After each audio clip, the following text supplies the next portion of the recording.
அஸ்ஸலாமு அலைக்கும் வரஹ்மத்துல்லாஹி வபரகாத்துஹு. அறிவிப்பாளர் வரிசையில் சரியாக இருக்கக்கூடிய எந்த ஒரு ஹதீஸும் குர்ஆனுக்கு முரண்படாதா என்ற தலைப்பில் ஸ்ரீலங்கா தௌஹீத் ஜமாத்தினருக்கும் இஸ்லாமிய பிரச்சார குழுவினருக்கும் மத்தியில் இடம்பெறக்கூடிய இந்த விவாதத்தின் இரண்டாவது அமர்வு தற்பொழுது ஆரம்பமாகிறது. ஸ்ரீலங்கா தௌஹீத் ஜமாத்தினர் முதலாவதாக தங்களின் வாதத்தை எடுத்து முன்வைப்பார்கள். அஸ்ஸலாமு அலைக்கும். அன்புக்குரிய அல்லாஹுவின் நல்லடியார்களே, காலையிலிருந்து விவாதத்தை பார்த்துக்கிட்டு இருக்கிறீங்க. குர்ஆனுக்கு முரண்படக்கூடிய செய்திகள் சம்பந்தமாக நம்முடைய வாதங்களை நாம் நிறுவிக் கொண்டிருக்கிறோம். பல கேள்விகள், இது குர்ஆனோடு முரண்படுகிறது, அல்லாஹ்வுடைய தூதர் இவ்வாறு சொல்லவில்லை, இது இட்டுக்கட்டப்பட்ட செய்தி என்று நம்முடைய ஆதாரங்களை சொல்லி வாதங்களை வைத்துக் கொண்டிருக்கிறோம். அதுக்கெல்லாம் பதில் சொல்றது விட்டது சம்பந்தமில்லாத வாதங்களாக கேட்டுக்கொண்டிருக்கிறார்கள். அதுலேயும் அனைத்துக்கும் பதில் சொல்லப்பட வேண்டிய விஷயங்களுக்கெல்லாம் சொல்லப்பட்டிருக்குது. இன்னும் 2-3 விஷயங்கள் நேரம் போதாத காரணத்தினால் பெண்டிங் ஆயிருந்துச்சு. அதுக்கும் இப்போ வந்து நம்ம பதில் சொல்லிடுவோம். அடுத்து கடைசியா பேசிக்கிட்டு இருக்கும்போது அவர் என்னன்னா சில கொசுரோலுக்கும் பதில் சொல்லிட்டு போயிடுறார். என்னன்னு கேட்டா, இந்த தனிநபர் விமர்சனம் செய்யாதீங்க, சென்டிமெண்டா சொல்றாரு. ஏன் நீங்க தனிநபர் விமர்சனம் பண்றீங்க, ஏன் நாங்க செஞ்சோம், ஏன் நாங்க இதை சொன்னோம், நீங்க ஆரம்பிச்சு வச்சீங்க, உங்க குருநாதர் தக்லீது நீங்க ஆரம்பிச்சு வச்சதுனால தான் நாங்க முடிச்சு வச்சிருக்கிறோம். நீங்க வந்து கண்ணியமா பேசியிருந்தேன்னு சொன்னா அதுக்கேற்ற மாதிரி கண்ணியமாக நாங்களும் பேசியிருப்போம். அந்த ஒரு விஷயத்தையும் கவனத்தில் கொள்ளுமாறு கேட்டுக்கொள்கிறேன். அடுத்து வந்து ஒரு முக்கியமான வாதமா என்ன வச்சாங்கன்னா, சாலிம் அவர்களுடைய செய்தி இது அசிங்கம், ஆபாசம், அல்லாஹ்வுடைய தூதர் கண்டிப்பா இப்படி ஏவி இருக்க மாட்டார்கள், மார்வகத்தில் பாய் வச்சு பால் குடிங்கன்னு சொல்லி ரசூலுல்லாஹ் சொல்லுவாங்களா, இது ஒரு கேடுகெட்ட செயலா இருக்குது என்று திருமறை வசனங்களை சொல்லி அல்லாஹ் ஆபாசத்தை ஏவ மாட்டான், ஷைத்தான் தான் மானக்கேடானதை ஏவுவான் என்று வாதத்தை வச்சு கேட்டிருக்கிறோம். அதே போல திருமறை குர்ஆன் வசனத்தை காட்டி வாதமாக கேட்டிருக்கிறோம். அது மட்டும் இல்லாம பால் குடி உறவுன்றது 2 வருஷத்துக்கு உட்பட்ட மெட்ரா, இது பெரியாக்களுக்கு எல்லாம் கிடையாது என்று நம்ம கேட்டிருக்கிறோம். பால் குடிக்கிறதா இருந்தா வயிறு நிரம்ப குடிக்கணும்னு இஸ்லாம் சொல்லுது, இங்க வயிறு நிரம்ப குடிக்கிற மெட்ரா இருக்குது, ஆண்கள் தனித்திருக்க கூடாது, இப்படி பல விஷயங்களை கேட்டிருக்கிறோம். அதுக்கு வாயை துறக்கிறாங்க இல்ல, தெளிவா டிக்ளேர் பண்ணுங்க, இது பெரியவங்களுக்கு உள்ள சட்டம் தான், இது நீங்க எல்லாருமே இந்த வேலையை செய்யலாம், நமக்கு கிடையாது, நமக்கு நடவடிக்கை ரேஞ்சில் போயிடும், உங்களுக்கு நீங்க வந்து இதை செய்யலாம், இது உங்களுக்கு அனுமதி இருக்குது, உங்க மக்களுக்கு இந்த சட்டம் இருக்குது, தெளிவா டிக்ளேர் பண்ணுங்க. தெளிவா டிக்ளேர் பண்ணி இந்த சட்டம் இருக்குதுன்றத ஓபனா டிக்ளேர் பண்ணுங்க. இந்த ஆபாசத்தை கேட்டா என்ன சொல்ல வராங்கன்னு சொன்னா, முத்தஆ சம்பந்தமான செய்தி இருக்குதா, முத்தஆ வந்து ஆபாசம் தானே, இது அல்லாஹ்வுடைய தூதர் ஏவினாங்க தானே என்று சொல்ல வராங்க. எந்த அளவுக்கு கேடு கேட்டு போயிருக்கிறாங்கன்னு பாருங்க.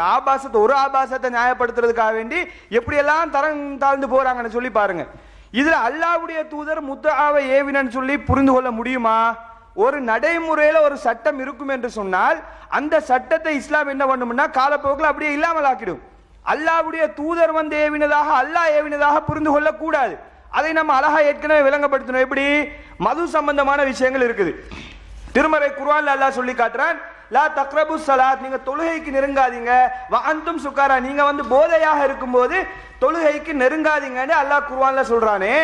மது அந்த காலத்துல நடைமுறையில இருந்துச்சு. இப்ப அல்லாஹ் சொல்றான் தொழுகைக்கு போதையாக இருக்கும்போது நெருங்காதீங்கன்னு சொல்லுகிறான். இதை வச்சு நீங்க எப்படி புரிந்து கொள்வீங்க? சாராயம் குடிக்க சொல்லி அல்லாஹ் சொல்லிட்டான், எங்க ஆதாரம்? இந்த தொழுகைக்கு நெருங்க கூடாதுன்னு சொல்லி இருக்குது இல்லையா? தொழுகைக்கு போதையா இருக்கும்போது நெருங்க கூடாது என்று சொன்னதனால் சாராயத்தை ஏவியதே அல்லாஹ் தான், இப்படி சொல்லுவீங்களா?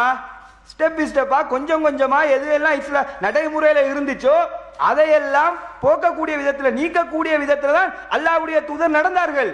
முத்தஆ திருமணம் அப்படிப்பட்ட ஒரு விஷயம், அது ஒரு திருமண முறையா இருந்தது, அது திருமணமா இருந்துச்சு. அல்லாஹ்வுடைய தூதர்ட்ட ஒரு பெண் வந்தாங்க, வந்து யார் ரசூலுல்லாஹ், நான் என்ன திருமணம் முடிச்சு கொள்ளுங்க, திருமணம் முடிக்க தயாரா என்று கேட்கும்போது அல்லாஹ்வுடைய தூதர் சொன்னாங்க, அப்படியா திருமணம் முடிக்கணுமா, நான் 3 பேரா கூட்டு போங்க, இப்படி சொன்னாங்களா ரசூலுல்லாஹ்? 3 பேரா கூட்டு போங்க, ஆளுக்கு ஒருத்தர் கூட்டு போங்கன்னு சொல்லி அல்லாஹ்வுடைய தூதர் சொன்னாங்களா? திருமணம் முடிக்கிறதுக்கு யார் தயார்னு அல்லாஹ்வுடைய தூதர் கேட்டாங்களா? அப்ப இருக்கிற சட்டத்தை அந்த விஷயங்களை இல்லாமக்கிறதுக்கு தான் அல்லாஹ்வுடைய தூதர் வந்தாங்க. அப்ப சம்பந்தம் இல்லாத விஷயங்களை கேட்டு என்ன பண்றாங்கன்னு சொன்னா இந்த ஆபாசத்தை நியாயப்படுத்துறதுக்கு முயற்சி செய்கிறார்கள். நீங்க என்ன பண்ணுங்க, தெளிவா டிக்ளேர் பண்ணுங்க, தெளிவா இந்த சட்டம் இருக்குது, உங்க மக்களுக்கு இந்த சட்டத்தை நடைமுறைப்படுத்த தயார். ஆயிஷா நாயகி அவங்க வந்து உண்மையிலே இந்த மாதிரி அவங்களோட பேச விரும்பினால் தங்களுடைய சகோதரிட்ட பால் குடிக்க சொன்னாங்க, இத ஆயிஷா நாயகி சொன்னார்கள் என்று ஒத்துக்கொள்ளுங்க, டிக்ளேர் பண்ணுங்க. அதை அறிவிக்கிறீங்களும் இல்ல, சமாளிக்க கூடிய ஒரு வேலையை செஞ்சு கொண்டிருக்கிறாங்க. அதே போல நம்மள்ட்ட ஒரு வாதம் வச்சார், நீங்க மறுக்கக்கூடிய ஹதீஸையாச்சும் முழுமையா படிங்கப்பா நம்மள்ட்ட கேட்டாங்க. நீங்க படிக்கிறது இல்லையா, மறுக்கக்கூடிய ஹதீஸையாவது முழுமையா படிங்கன்னு சொல்லி ஒரு வாதம் வச்சாரு. சரி, இப்ப இவர் எங்களுக்கு எதிராக வாதம் வச்சாரா இல்லையா? நம்ம எதை மறுக்கிறோமோ அதை கூடாதுன்னு நிரூபிக்கிறதுக்கு வந்திருக்கிறாரு. பேசிக்கிட்டே இருக்கும்போது டிரான்ஸ்லேஷன் சரியா, ஏன் எங்களை நீங்க மறுக்கிறதுக்கு வந்திருக்கீங்க, நான் சொல்ற தவறுன்னு சொல்றதுக்கு வந்திருக்கீங்க, அதை பார்த்துட்டு இல்லையா வரணும்? இங்க டிரான்ஸ்லேஷன் சரியா இல்லையான்னு கேட்கிறேன்னு சொன்னா நீங்களே படிக்காம தான் வந்திருக்கீங்க. ஆனால் நாம் தெளிவா படிச்சு தான் வச்சிருக்கிறோம். எல்லா செய்தியும் தெளிவாக படித்து இது குர்ஆனோட முரண்படுது, ஏற்றுக்கொள்ள முடியாது என்று எல்லாம் டிக்ளேர் பண்ணி வச்சிருக்கிறோம். அது நம்ம சொன்னதுக்குரிய ஆதாரத்தை தருவா. யாரு நுனிப்புள் மேறது, ஒரு செய்தியை மட்டும் வச்சுக்கிட்டு தீர்ப்பு சொல்றது, இது அவர்களுடைய நிலைப்பாடு. நம்ம வரக்கூடிய எல்லா அறிவிப்பையும் எடுத்து பார்த்து தான் முடிவு செய்வோம்.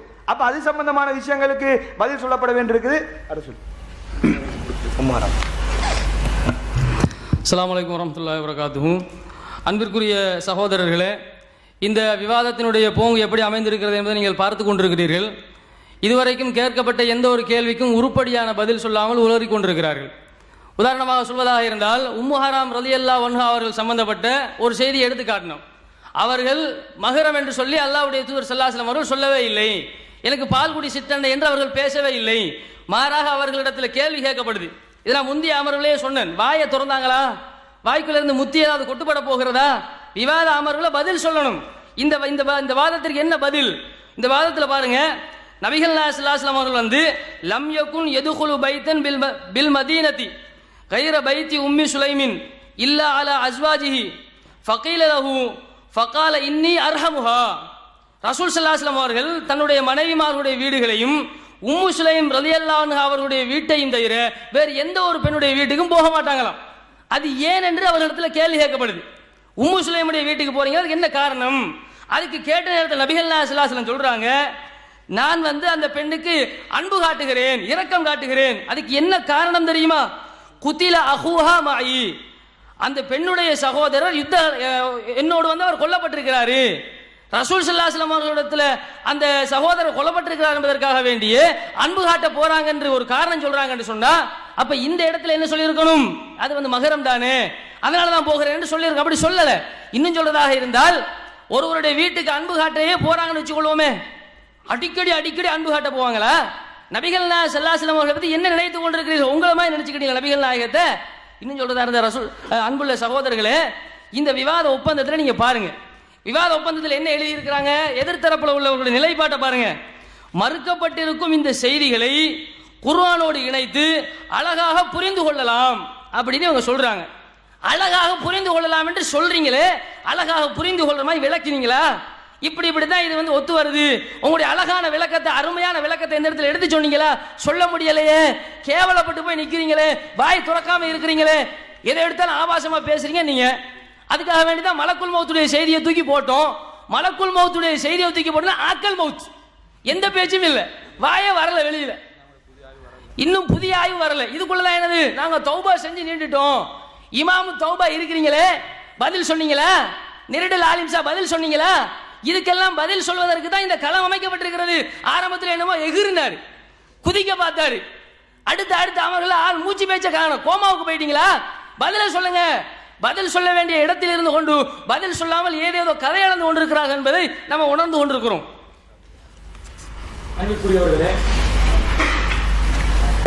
அன்பிற்குரியவர்களே, அதாவது எதிர்த்தரப்பினர்கள் வாதங்களுக்கு பதில் சொல்றதாகவும் தாங்கள் பல ஆய்வுகளை மேற்கொண்டிருப்பதாகவும் சொல்லிக்கொண்டு ஒரு படம் ஒன்று காட்டிக்கொண்டு இருந்தாங்க. ஆனால் எந்த ஒரு வாதத்துக்கும் பதில் சொல்கிற மாதிரி எந்த ஒரு விளக்கத்தையும் நாங்கள் பார்க்கறதுக்கு முடியலை. அதே நேரத்தில் ஒன்றில் மட்டும் குறியாக்கிறாங்க. நான் ஜின் என்றால் நீங்கள் அகோரிகள் அப்படின்றாங்க. நாங்கள் எங்களை அகோரிகள் என்று எங்க சரி டிக்ளேர் பண்ணோமா? உங்களை இப்போ ஜின்னு நாங்கள் சொன்னோமா? உங்களை ஜின்னு சொன்னோமா? நாங்கள் ஜின்னு வரும்போதே உங்களுக்கு மேலுக்குள்ளே ஏற்றி கொள்றீங்க ஜின்ன. என்ன காரணம் என்று புரியல. ஜின்னோடு ஏதோ ஒரு தொடர்பு இருக்கிற மாதிரி மட்டும் விளங்குது. நாங்கள் உங்களை ஜின்னு சொல்ல, நான் ஜின் என்றால் நீங்கள் அகோரிகள், நாங்கள் உங்களை ஜின்னு சொல்லியிருந்தா நீங்கள் கேளுங்க, கேட்கவே இல்லையே. நாங்கள் நீங்கள் வெளியே போறீங்க, என்னமோ நடக்குதோ தெரியலன்னு தான் சொன்னோம். அதுக்கு சம்பந்தம் இல்லாமல் பேசுறாங்க. அடுத்தது இப்போ விளக்கம் சொல்லிட்டாங்கன்னு நிறைய வாதங்களை வச்சு அடிக்கினாங்க. நாங்கள் இந்த அரிசி சம்பந்தப்பட்ட செய்தியை சொன்னோம். அரிசி சம்பந்தப்பட்ட செய்தியை சொல்லும் போது, அந்த ஹதீஸில் வந்த வழியிலே திரும்பி சென்றால் அது எப்ப நடக்க வேண்டியது, ஹதீஸை பாருங்க நல்ல கண்ணை திறந்து தான் பார்க்குற ஹதீஸை, நீங்க தான் பார்க்கல, என்னமோட்டுமா நினைச்சிருக்கிறீங்க. என்னது அல்லாஹ் தாலா குர்ஆன்ல சூரியனை சந்திரனை பத்தி சொல்றதை நாங்க எடுத்து வசனத்தை சொன்னோமே. அப்ப தெளிவாக சூரியன் வந்து இயங்குறத பார்க்கக்கூடியதா தான் நல்லா வச்சிருக்கிறான். நீங்க சொல்ற வாதம் என்ன, அரிசிக்கு கீழே போகுதுன்னு சொல்றீங்க. அரிசி எங்க இருக்குது? உங்களோட கண்ணுக்கு பார்க்கக்கூடிய பார்வைக்கு எட்டுற தூரத்திலே அரிசி இருக்குது. அரிசி வந்து எங்களோட பார்வைக்கு எட்டுற தூரத்தில் இல்லை. எப்படி அரிசி மறைமுகமா இருக்குதோ அதே போன்றும் அரிசிக்கு கீழே சூரியன் போய் சஜிதா செய்யறதா இருந்தா சூரியனும் மறைக்கப்பட்ட ஒரு பொருளா போகுமா இல்லையா? போகத்தானே வேணும். அரிசி எங்க இருக்குது? ஜன்னத்துல் ஃபிர்தௌஸுக்கு மேல அரிசி. அப்ப ஜன்னத்துல் ஃபிர்தௌஸை நாங்க பார்க்க முடியல, அரிசியையும் பார்க்க முடியல, சூரியன் வந்து அரிசிக்கு கீழே தான் போகுது என்று சொன்னால் சூரியனையும் பார்க்க முடியாத நிலையில் இருக்க வேண்டும். அப்படித்தானே உண்மை. ஆனா என்ன நடக்குது? ஹதீஸ்ல என்ன சொல்லுது? சூரியன் போகும்போது நபிகள் நாயகம் ஸல்லல்லாஹு அலைஹி வஸல்லம் கேட்கிறாங்க, இது தத்ரி ஐன தத்ஹபு, இது எங்கே செல்கிறது என்று உனக்கு தெரியுமா? அப்ப ரசூல் ஸல்லல்லாஹு அலைஹி வஸல்லம் காட்டியதாக, ரசூல் ஸல்லல்லாஹு அலைஹி வஸல்லம் சொல்லியதாக நீங்க ஒரு கட்டுக்கதையை வச்சிருக்கீங்களே, அதுல எப்படி வருது வாசகம்? சூரியன் எங்க போகுதுன்னு கேட்டா இப்ப மறைய போகுதுன்னு அர்த்தம். அப்ப மறைய போற சூரியன் எங்கேயாவது ஒரு நாட்டில் உதிக்க தானே செய்து. இப்ப இலங்கைக்கு சூரியன் மறைஞ்சுன்னு வைங்க, அமெரிக்கால வந்து என்ன செஞ்சிடும்? சூரியன் உதிச்சிடும். அதானங்க யதார்த்தம். அப்படித்தானே உதிக்கத்தானே செய்து. இவங்க சொன்னாலும் சொல்லுவாங்க அமெரிக்கால சூரியன் எங்களுக்கு மறைஞ்சு அமெரிக்கால உதிக்குதுன்னு சொன்னா அமெரிக்கால தான் அரிசி இருக்குதுன்னு சொன்னாலும் சொல்லுவாங்க. ஏன் அரிசி கீழே தானே இப்ப போகுது. அப்ப இங்க மறைகிற சூரியன் அமெரிக்காவுக்கு உதிக்குதுன்னு சொன்னா தெளிவா சூரியன் பார்க்கக்கூடிய விதத்துல இருந்து கொண்டே இருக்குது. இது வந்து எப்படி நீங்க குர்ஆனுக்கு முரண் கேட்பீங்கன்னு சொன்னா, சூரியனையும் சந்திரனையும் படைத்த அல்லாஹ்க்கு சூரியன் எப்படி இயங்கும்ன்றது தெரியாதா? அல்லாஹ்வின் தூதர் ஸல்லல்லாஹு அலைஹி வஸல்லம் அவர்கள் சொன்னதாக இட்டு கட்டிய ஒரு செய்தி வருகிறது, அது உண்மையானதாக இருக்க வேண்டுமே. அதான் பார்வைக்கு விளங்கலையே, மறைஞ்சு போகுதே. மறைஞ்சு போகுது என்று சொன்னா அந்த சூரியன் அரிசிக்கு கீழே தான் போகணும். உங்க வாதப்படி அரிசிக்கு கீழே போறதா இருந்தா வேற எந்த நாட்டிலும் என்ன செய்யக்கூடாது? உதிக்க கூடாது.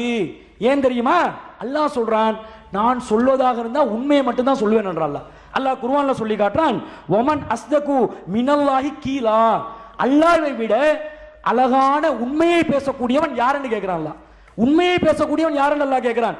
அல்லாஹ் சூரியனை பத்தி பேசி இருக்கிறது அல்லாஹ்வின் தூதருடைய வாயிலாக வெளியானதா நீங்க சொல்வது உண்மை என்று சொன்னால் இந்த செய்தி நடக்கணுமா இல்லையா?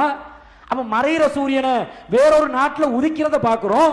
தெளிவாக சூரியன் வந்து இருக்கத்தான் செய்து, ஆனா அரிசிக்கு கீழே போகுதுன்னு நீங்க சொல்வது பொய் என்று விளங்குதா? இந்த பொய்க்கு தான் வக்காலத்து வாங்க வந்தீங்களா? நீங்க பொய்யை ஏற்றுக்கொள்பவர்கள், அவதூறு பரப்பக்கூடியவர்கள் என்ற பட்டியல் இதை சரி காணுங்க. மூமின்கள் இதை சரி காண மாட்டாங்க. இது கட்டுக்கதை என்பதை ஒப்புக்கொள்வார்கள் என்ற முடிவுக்கு தான் வருவாங்க. அடுத்தது இப்ப இவங்க வந்து சூரியன் சம்பந்தமா நாங்க விளக்கம் சொல்லும் போது விஞ்ஞானத்துக்கு இது முரணா இருக்குது, அப்படி இருக்குது, இப்படி இருக்குதுன்னு சொல்லி நாங்க வந்து சொன்ன மாதிரி சொல்றாங்க. இவங்கட பார்வையில இவங்க அந்த ஹதீஸை வந்து எடுத்து வாசிக்கும் போது எப்படி வாசித்தாங்க தெரியுமா? சூரியன் வந்து அதனுடைய பாதையை நோக்கி திரும்பி வருவதாக உள்ளதே, அது எப்ப என்று சொன்னா மறுமை நாள் நெருங்கும் போது கியாமத் நாளுடைய அந்த சந்தர்ப்பத்தில் நடக்குது அப்படி என்று ஒரு பதில் ஒன்று சொன்னாங்க. அஸ்ஸலாமு அலைக்கும் வரஹ்மத்துல்லாஹி வபரகாத்துஹு. நிறைய விஷயங்களை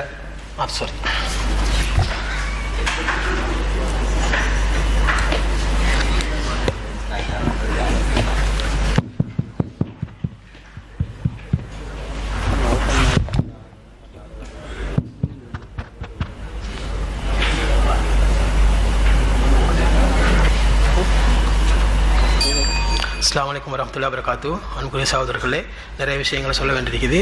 முதலாவது விஷயம் சூரியன் சஜிதா சம்பந்தமான விஷயம். அவங்களுக்கு நான் வாதம் வைக்க சொன்னது குர்ஆன் வசனத்தை ஓதி காட்டி இந்த வசனத்துக்கு முரணன்னு சொல்லி நீங்கள் நிரூபித்து காட்டணும்னு சொல்லி. ஆனால் இப்போ பூனைக்குட்டி வெளியே வருது. இதை நிரூபிக்கத்தான் இந்த இந்த ஹதீஸை நான் எடுத்து போட்டேன். இவங்க இதை மறுக்கிறது வந்து குர்ஆன் வசனத்துக்கு முரணாக இருந்தனால அல்ல, நிதர்சனம், அறிவியல், விஞ்ஞானம் சொல்கிறேன் இல்லையா, இதுக்கு தான் இவங்க முரணை நிரூபித்து காட்டியே ஆகணும், வேற வழி இல்லை. சவால் விடுற 7 மணி சொன்னால் ஒரு குர்ஆன் வசனத்தை நேரடியாக காட்டுங்க, இந்த ஹதீஸுக்கு நேர்முரணான வசனம் உண்டு காட்டுங்க, இதோட விவாதத்தை முடிச்சுக்கணும். இது சவால், சரியா? இது ஏலாது. இப்ப பூனைக்குட்டி வெளியே வருது. அமெரிக்கால சூரியன், ஆப்பிரிக்கால சூரியன், எங்களுக்கு அதெல்லாம் தெரியும், நாங்களும் சூரியன் பார்த்து தைக்கிறோம். நீங்க அது சொல்ல தேவையில்லை. நீங்க முதல்ல குர்ஆன் முரணை காட்டுங்க. நான் இதை பிடிக்கிற காரணம் ஒன்று இருக்குது. ஏனென்றால் இவங்களோட கொள்கையில, கோட்பாட்டில், இவங்க உசூல்ல நாத்திக சடவாதம் இருக்குது. நாத்திக சடவாதத்துக்கு கொடுக்குற முக்கியத்துவத்தை இவங்க வகைக்கு கொடுக்கறது இல்லை. இதுதான் இவங்களோட சுயரூபம். இதுதான் டர்ரன்னு கிளியும்னு சொன்னேன். நாளைக்கு இன்னும் கிளியும். இதை கிழிக்கிறதுக்கான முதலாவது ஒரு தூண்டிட்டா இது. இன்ஷா அல்லாஹ் போக போக இன்னும் இருக்குது. முதல்ல அவட கடமை என்ன? குர்ஆனுக்கு முரண்படுறதை நிரூபிக்கிறேன்னு வந்திருக்கிறாங்க. ஒப்பந்தத்தை போட்டு இங்கே உட்கார்ந்துட்டு வக்கனையா இப்போ அமெரிக்கால சூரியன், ஆப்பிரிக்கால சூரியன். யாரு கேட்ட ஆப்பிரிக்கா அமெரிக்கா சூரியன்? குர்ஆன் வசனத்தை காட்டுங்க, அதை நிரூபிங்க, அது வாதமா வைங்க. அதுக்கு பிறகு நாங்கள் உடச்சி காட்டுறோம் இன்ஷா அல்லாஹ். அறிவியல் அடிப்படையில் குர்ஆன் அந்த வசனத்தை நிரூபிச்சு காட்டுறோம். அதுக்கு பிறகு அறிவியல் அடிப்படையில் அரிசிக்கு கீழே இருந்து கொண்டே எப்படி சஜிதா செய்யலாம் என்றதை விளக்கி காட்டுறோம். நீங்க முதல்ல வாதத்தை வைங்க. இந்த ஆப்பிரிக்கா அமெரிக்கா சூரியன் எல்லாம் எங்களுக்கு வானது, எங்களுக்கு சூரியன் தெரியும், நாங்களும் பார்க்குறோம், நீங்களும் பார்க்குறீங்க. சரியா? நீங்க வாதத்தை குர்ஆனோட வச்சு வைங்க. நேர வசனம் காட்டணும், முதல் விஷயம். ரெண்டாவது விஷயம், முத்துவா தீர்மானம் மது இருந்த மாதிரி சூது இருந்த மாதிரி சொல்ல வர்றாங்க. மதுவும் முத்துவாவும் வேற, ரெண்டு ஒன்று மாதிரி கற்பிக்க பார்க்குறாங்க. இது ரெண்டாவது பித்தலாட்டம். மதுன்றது அப்ப இருந்து இருந்தது என்றதுக்கு நிறைய ஆதாரம் இருக்குது. அது பார்க்கலே விளங்குது. அவங்க முடா கூடியர்களாக இருந்தாங்க, எல்லாம் இருக்குது. முத்துஆ என்பது ரசூல் ஸல்லல்லாஹு அலைஹி வஸல்லம் ஏவிரத்துக்கு முன்னாடி சஹாபாக்கள் வழக்கத்தில் இருந்தது என்பதற்கு இங்க ஆதாரம் தரணும். ஒரு கூற்று சொல்லியிருக்கிறாங்க, சஹாபாக்கள் வழக்கத்தில் இருந்தது, மதுவை போல் இருந்ததுன்னு சொன்னாங்க இல்லையா? இதுக்கு அவங்க ஆதாரப்படுத்த செஷன்லாம் தரணும். சரியா? அதுக்கப்புறம் இன்ஷா அல்லாஹ் அவங்களோட சுயரூபம் வெளியே வரும். முத்துஆ சம்பந்தமா இன்னும் இருக்குது, அவசரப்படாது, இன்னும் இருக்குது. சரி, அடுத்தது மூணாவது விஷயம் ஆபாசம். இந்த ஆபாசம் சொன்னா சொல்லி கொஞ்சம் பொறுங்க வரும்னு சொல்லி இன்ஷா அல்லாஹ் ஆபாசம் இப்போ நாங்கள் இறங்குறோம். முதலாவது விஷயம் மக்கள் புரிஞ்சு கொள்ள வேண்டியது, நான் ஏன் எடுக்கிறோன்னு சொன்னா, ஆபாசம் என்றா என்னென்று முதல்ல அவங்களுக்கு தெரியணும். ஆபாசத்தோட அளவுகோல் என்னென்றாவது தெரிஞ்சிருக்கணும். தெரிஞ்சிட்டு தான் மார்க்கத்தில் ஆபாசத்தை பற்றி பேச வரணும். உங்களோட சொந்த வாழ்க்கையில் ஆபாசத்தை பேசுறது நீங்கள் எந்த அளவுகோலை வேணா எடுத்துட்டு போங்க, எங்களுக்கு அதில் வேலை இல்லை. மார்க்கத்தில் நீங்க ஆபாசத்தை வச்சு நீங்க தீர்ப்பு சொல்ல போறீங்கன்னு சொன்னால் மார்க்கத்தின் அளவுகோலை வச்சு தான் பேசணும். ஆபாசம் என்பதற்கான அளவுகோல் என்ன, எது ஆபாசம் எது ஆபாசம் இல்லை என்பதற்கான அளவுகோல், இவங்க எடுக்கிற அளவுகோல் மனித அளவுகோல். நல்லா விளங்கணும், மனித அளவுகோல். மனித ஆபாசத்துக்கான மனித அளவுகோல் காலத்துக்கு காலம், சமுதாயத்துக்கு சமுதாயம், கலாச்சாரத்துக்கு கலாச்சாரம் மாறுபடும். இது ஒரு நிலையான அளவுகோல் இல்லை. வெள்ளக்காரனுக்கு தொடைய காட்டுற ஆபாசம் இல்லை, ஆனா அதே எங்களுக்கு இங்க தொடைய கண்ட ஆபாசம். அவனுக்கு சாரி உடுத்தினா ஆபாசம், எங்களுக்கு சாரி ஓத்த காட்டுறது ஆபாசம் இல்லை. அநேகமான கலாச்சார மக்களுக்கு இதை மேல காட்டினா ஆபாசம். சில பழங்குடி மக்களுக்கு இது ஓப்பனா வைக்கிறது ஆபாசம் இல்லை. அவ்வளவு ஏன், அம்மனை கட்டையா முழு நிர்வாணமா இருக்கிறது பச்சை ஆபாசம். இதுவே சில நாடுகள்ல, பிரான்ஸ் மாதிரி நாடுகள்ல நியூட் பீச்சே வச்சிருக்கிறான். அங்க உம்மா வாப்பா புள்ள குட்டி நானா தங்கச்சி எல்லாத்தையும் அவன் எல்லாம் ஆபத்து அவுரத்து எல்லாம் வெளியே. அவன் பார்வையில் அது ஆபாசம் இல்லை. ஆபாசம் என்றது ஆளாளுக்கு ஆளாள் பார்வைக்கு கால சூழ்நிலைக்கு ஏற்ப மாறுபடக்கூடிய ஒன்று. அப்ப உண்மையிலே இதை ஒரு அளவுகோல் எடுக்கிறேன்னு சொன்னா இது சொல்லிடா இருக்கணும், இதுதான் ஆபாசம், இதுதான் ஆபாசம் இல்லை. இதை வகுக்கிறதுக்கு யாரும் மனிதர்கள் இல்லை, மனிதனுக்கே தெளிவில்லை இதில் அளவுகோல் சொல்லி. எங்கட கடமை அல்லாஹ் எதை ஆபாசம் என்று எப்ப சொல்றானோ அதுதான் ஆபாசம், இதான் மார்க்கத்தில் அளவுகோல். அல்லாஹ் எதை எப்ப ஆபாசம் இல்லைன்னு சொல்றானோ அது அப்ப ஆபாசம் இல்லை. ஒரே விடயத்தை அல்லாஹ் ஒரு கால பகுதியில் ஆபாசம் என்று சொல்லுவான், அதே அல்லாஹ் அதே விடயத்தை இன்னொரு கால சூழ்நிலையில இன்னொரு சமூகத்துக்கு ஆபாசம் இல்லைன்னு சொல்லுவான். இதை தீர்மானிக்கிறவன் அல்லாஹ் மட்டும். இதை முதல்ல நீங்க விளங்கணும். உங்களோட மனித அளவுகோல் சடவாத அளவுகோல், ஆபாசத்தை நீங்க பொறுத்துறது பொருந்தாதுன்னா உங்களோட ஆபாசத்தை அளவுகோல் என்ன உங்களுக்கே தெரியாது, மனுஷனுக்கே தெரியாது. ஒருத்தனுக்கு ஒண்ணு ஆபாசம், மற்றவனுக்கு ஆபாசம் இல்லை. இப்ப இந்த அடிப்படையை புரிய வைக்கத்தான் நாங்க இப்ப இந்த ஹதீஸ் முத்துவாவை முதல்ல எடுத்தோம். இப்ப ரெண்டாவது அளவுகோல் வைக்கிறோம் பாருங்க இன்ஷா அல்லாஹ். அடுத்தது யாரு ஹதீஸ். இந்த ஹதீஸ் அவங்களுக்கு மறுக்கணும், ஆனா மறுக்கவும் மேலாத தர்ம சங்கடம் வரும் இன்ஷா அல்லாஹ். ஹுதைபியா உடன்படிக்கையின் போது அந்த ஒரு பேச்சுவார்த்தை நடந்துச்சு காஃபிர்களோட. இந்த பேச்சுவார்த்தையின் போது இந்த ஹதீஸ் வருது எங்கன்னு கேட்டால் புகாரில வரும் 2731 2732 வருது, நீண்ட ஹதீஸ். நான் செய்தியை சொல்றேன் சரியா. அப்போ பேச்சுவார்த்தை நடக்கிற நேரம் அப்ப ரசூலுல்லாஹ் சொல்றாங்க, நீங்க இவங்களை நம்பியா வந்திருக்கிறீங்க, இவங்கள பாதியில விட்டுட்டு ஓடி போயிருவாங்க ஒருவா சொல்றாரு. அப்ப அபூபக்கர் ரலியல்லாஹு ஒரு வார்த்தை சொல்றாரு, உம்சுஸ் பத்ரல்லாத்தி. இந்த வார்த்தையில நேரடி அர்த்தம் நான் சொல்ல தெரியல, அவங்களே ஏற்கனவே சொல்லிக்கிறாங்க. எங்கட அறிஞர் மூதறிஞர் அங்கே உட்கார்ந்துருக்கிறாரு. அவர் ஞானசார தேரருக்கு எதிராக கருத்து தெரிவித்த நேரத்தில் அப்போ கொஞ்சம் ஓவராக பேசி அது ஜெயில் பிரச்சனை எல்லாம் வந்துச்சுது. அப்போ அதை கண்டித்து எங்கட மக்களுக்குள்ள ஒரு சாரார் கண்டிச்சாங்க, இப்படியெல்லாம் பேசப்படாது, வரம்பு மீற தேவையில்லைன்னு சொல்லி அப்போ அதுக்கு அதை நியாயம் கற்பிக்கிறதுக்கு எடுத்தாங்க அவங்க அறிஞர்கள். இந்த ஹதீஸை எடுத்து போட்டு காட்டி, பார்த்தீர்களா அபூபக்கர் சொன்னார் உம்சுஸ் பத்ரல் லாத்தி, லாத்தின் பெண்ணுரிப்பை வாயில வச்சு உறிஞ்சி, இதால் அர்த்தம். இது அபூபக்கர் சும்மா சொல்லி இருந்தா பரவாயில்லை, நபியிட எதிர்க்க சொல்றாரு, நபி அதை அங்கீகரிக்கிறார். நபி அங்கீகரிச்ச அர்த்தம் அது ஹதீஸ். அப்போ இந்த இடத்துல நபி எப்படி ஒரு ஆபாசத்தை அங்கீகரிப்பார்? உங்கள் வாத பிரகாரம் உங்கள் நிலைப்பாட்டில் நீங்கள் உண்மையாளர்களாக இருந்தால் இந்த ஹதீஸை மறுக்கணும், மறுக்கேலாது. ஏன்? அவங்களே ஆதாரம் காட்டிக்கிறாங்க. இது அவங்களுக்கு தேவைப்படுற நேரம் ஆபாசம் இல்லாததும் ஆபாசம், சரி ஆபாசமும் ஆபாசம் இல்லை. அவங்களுக்கு மறுக்க தேவைப்படுற நேரம் ஆபாசம் இல்லாம புரிய வேண்டியதும் ஆபாசம். உங்களுக்கு உடஞ்ச ரத்தம், எங்களுக்கு உடஞ்ச தக்காளி சட்னி. இதுக்கு தான் சொல்றது டபுள் ஸ்டாண்டர்ட், நயவஞ்சகத்தனம். இந்த நயவஞ்சகத்தனம், இந்த டபுள் கேம் தான் இவங்க மார்க்கத்தில் செய்யறாங்க. இதுக்கு பதில் சொல்லுது ரெண்டாவது ஆபாசம். இதுக்கு பதில் சொல்லணும், உங்க நிலைப்பாட்டின் பிரகாரம் இது ஆபாசம், எங்க நிலைப்பாட்டின் பிரகாரம் நாங்க சரியா தான் புரிகிறோம், நான் ஹதீஸ்ல சரியா தான் ஏற்றுக்கொள்றோம். இப்ப பிரச்சனை நீங்க தான் சொல்றீங்க நபி ஆபாசத்தை தேவ மாட்டார், நபி ஆபாசத்தை அனுமதிக்க மாட்டார், அனுமதிச்சிருக்கிறார். உங்க வாத பிரகாரம் இதுக்கு பதில் சொல்லணும், ரெண்டாவது ஆபாசம் சொல்லியிருக்குது. அடுத்தது மூசா நபியில செய்தி வந்திருக்கிறாங்க, மலக்குல் மவுத், ரைட். இப்ப இதுல அவங்க ரெண்டு வாதம். ஒரு வாதம் என்னன்னு, இது மலக்கின் தன்மைக்கு மாற்றம். மலக்குண்டா அப்படி இருப்பாரு, மெஷின் மாதிரி இருப்பாரு, நூல் பிடிச்ச மாதிரி இருப்பாரு, அசைய மாட்டாரு, கட்டளைய போட்டா வந்தா நேரம் அந்த மில்லி செகண்ட் தாண்ட மாட்டாரு, முட்டிச்சுட்டு தான் வேலையை போவார். மலக்குட தன்மை தானே, ரைட். இப்போ ஒரு ஹதீஸ் தானே இதே மாதிரி வரும். ஓகே, ஏன்னு கேட்டால் ஓகே இது வருது எங்க முஸ்லீம்ல வரக்கூடியதா 2104 ஹதீஸ். ஆயிஷா ரலியல்லாஹு அன்ஹா அறிவிக்கிறாங்க, ஒரு தடவை ரசூல் ஸல்லல்லாஹு அலைஹி வஸல்லம் காத்து கொண்டு இருக்கிறாங்க வீட்டில். இதுதான் செய்தி. ஜிப்ரீல் அலைஹிஸ்ஸலாம் ஒரு குறிப்பிட்ட நேரத்தில் வாரன்னு சொல்லி வாக்களிச்சிருந்தார். இதுதான் ஹதீஸ். இவர் வார வகை எடுத்து வர வாக்களிச்சிருந்தாரு. இப்போ ரசூலுல்லாஹ் வீட்டில் பார்த்து நிற்கிறாங்க, ஜிப்ரீல் அலைஹிஸ்ஸலாத்தை காணோம். வகி வர லேட். நல்லா விளங்குங்க, இது மலக்கிட தன்மைக்கு எப்படி முரணன்னு பாருங்க. உங்களோட வாதப்படி வகி வர லேட். ரசூலுல்லாஹ் பார்க்குறாங்க, அங்கிட்டு போறாங்க, இங்கிட்டு போறாங்க, இந்த ஜிப்ரீல காணும். என்னடா இது வகி வர லேட் ஆகிக்குது. இப்போ ரசூலுல்லாஹ் கையில் ஒரு களி ஒன்று குச்சி ஒன்று இருந்தேன்னு கூட சொல்கிறேன். ஆயிஷா நாயகி பார்த்து அதை தூக்கி வீசுறாங்க. ஒரு நாள் இப்படி ஜிப்ரீல் செய்யறது இல்லையே, ஜிப்ரீல காணாம என்ன நடந்துச்சு?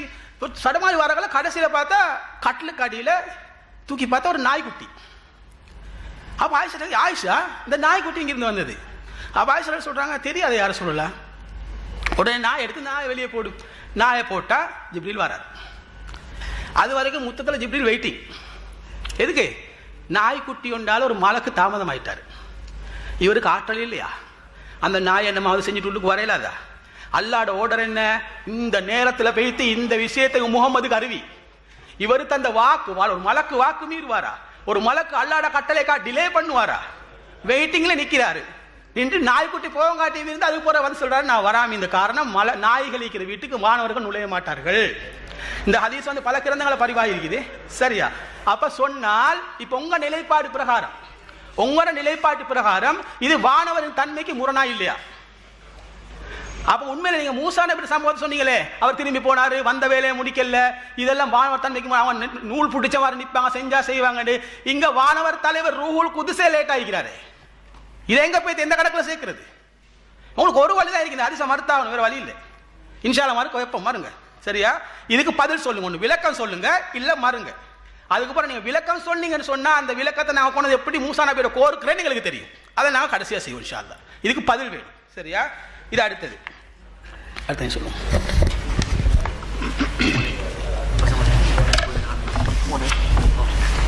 அஸ்ஸலாமு அலைக்கும் வரஹ்மத்துல்லாஹ். அடுத்ததாக இவங்க வைக்கக்கூடிய ஒவ்வொரு வாதங்களாக அல்லாஹுடைய பேரால் முறியடித்து கொண்டு வருகிறோம். அதில் இவங்க எதிர்த்தரப்பினர் ஒரு வாதம் வைத்தார்கள். அதாவது அல்லாஹுவோ அல்லாஹுடைய தூதரோ ஆபாசத்தை ஒருபோதும் ஏவவே மாட்டார்கள் என்ற அந்த வசனத்தை ஓதி, என்ன இதுக்கு முரண்பாடாக இருக்கிறதுனால நாங்கள் இன்னின்ன ஹதீஸ் எல்லாம் மறுக்கிறோம் என்ற ஒரு வாதத்தை வைத்தார்கள். அந்த வாதத்தில் எதிர்த்தரப்பினர் நியாயவான்களாக இருந்தால் அவங்க இந்த செய்திக்கெல்லாம் என்ன பதிலை சொல்கிறாங்க, ஒன்று பதிலை சொல்லட்டும் அல்லது இதையும் மறுத்து காட்டட்டும் என்ற அடிப்படையில் சில செய்திகள் சொல்லப்பட்டும் உள்ளன. அந்த அடிப்படையில் சொல்லப்பட்ட ஒரு செய்தி தான் முத்தாவுடைய திருமண செய்தியும். அதில் முதலாவது ஒரு செய்தியை நாங்கள் எடுத்து போட்டோம். அந்த செய்தியில் இவங்க எதிர்த்தரப்பு சொன்னாங்க, முத்துவா என்பது வழக்கத்தில் இருந்து வந்த ஒன்று என்றார்கள். நாம் முதலாவது கேள்வி வச்சோம், வழக்கத்தில் இருந்து வந்தது என்பதற்கு ஆதாரத்தை முன்வையுங்கள், முதல் கேள்வி.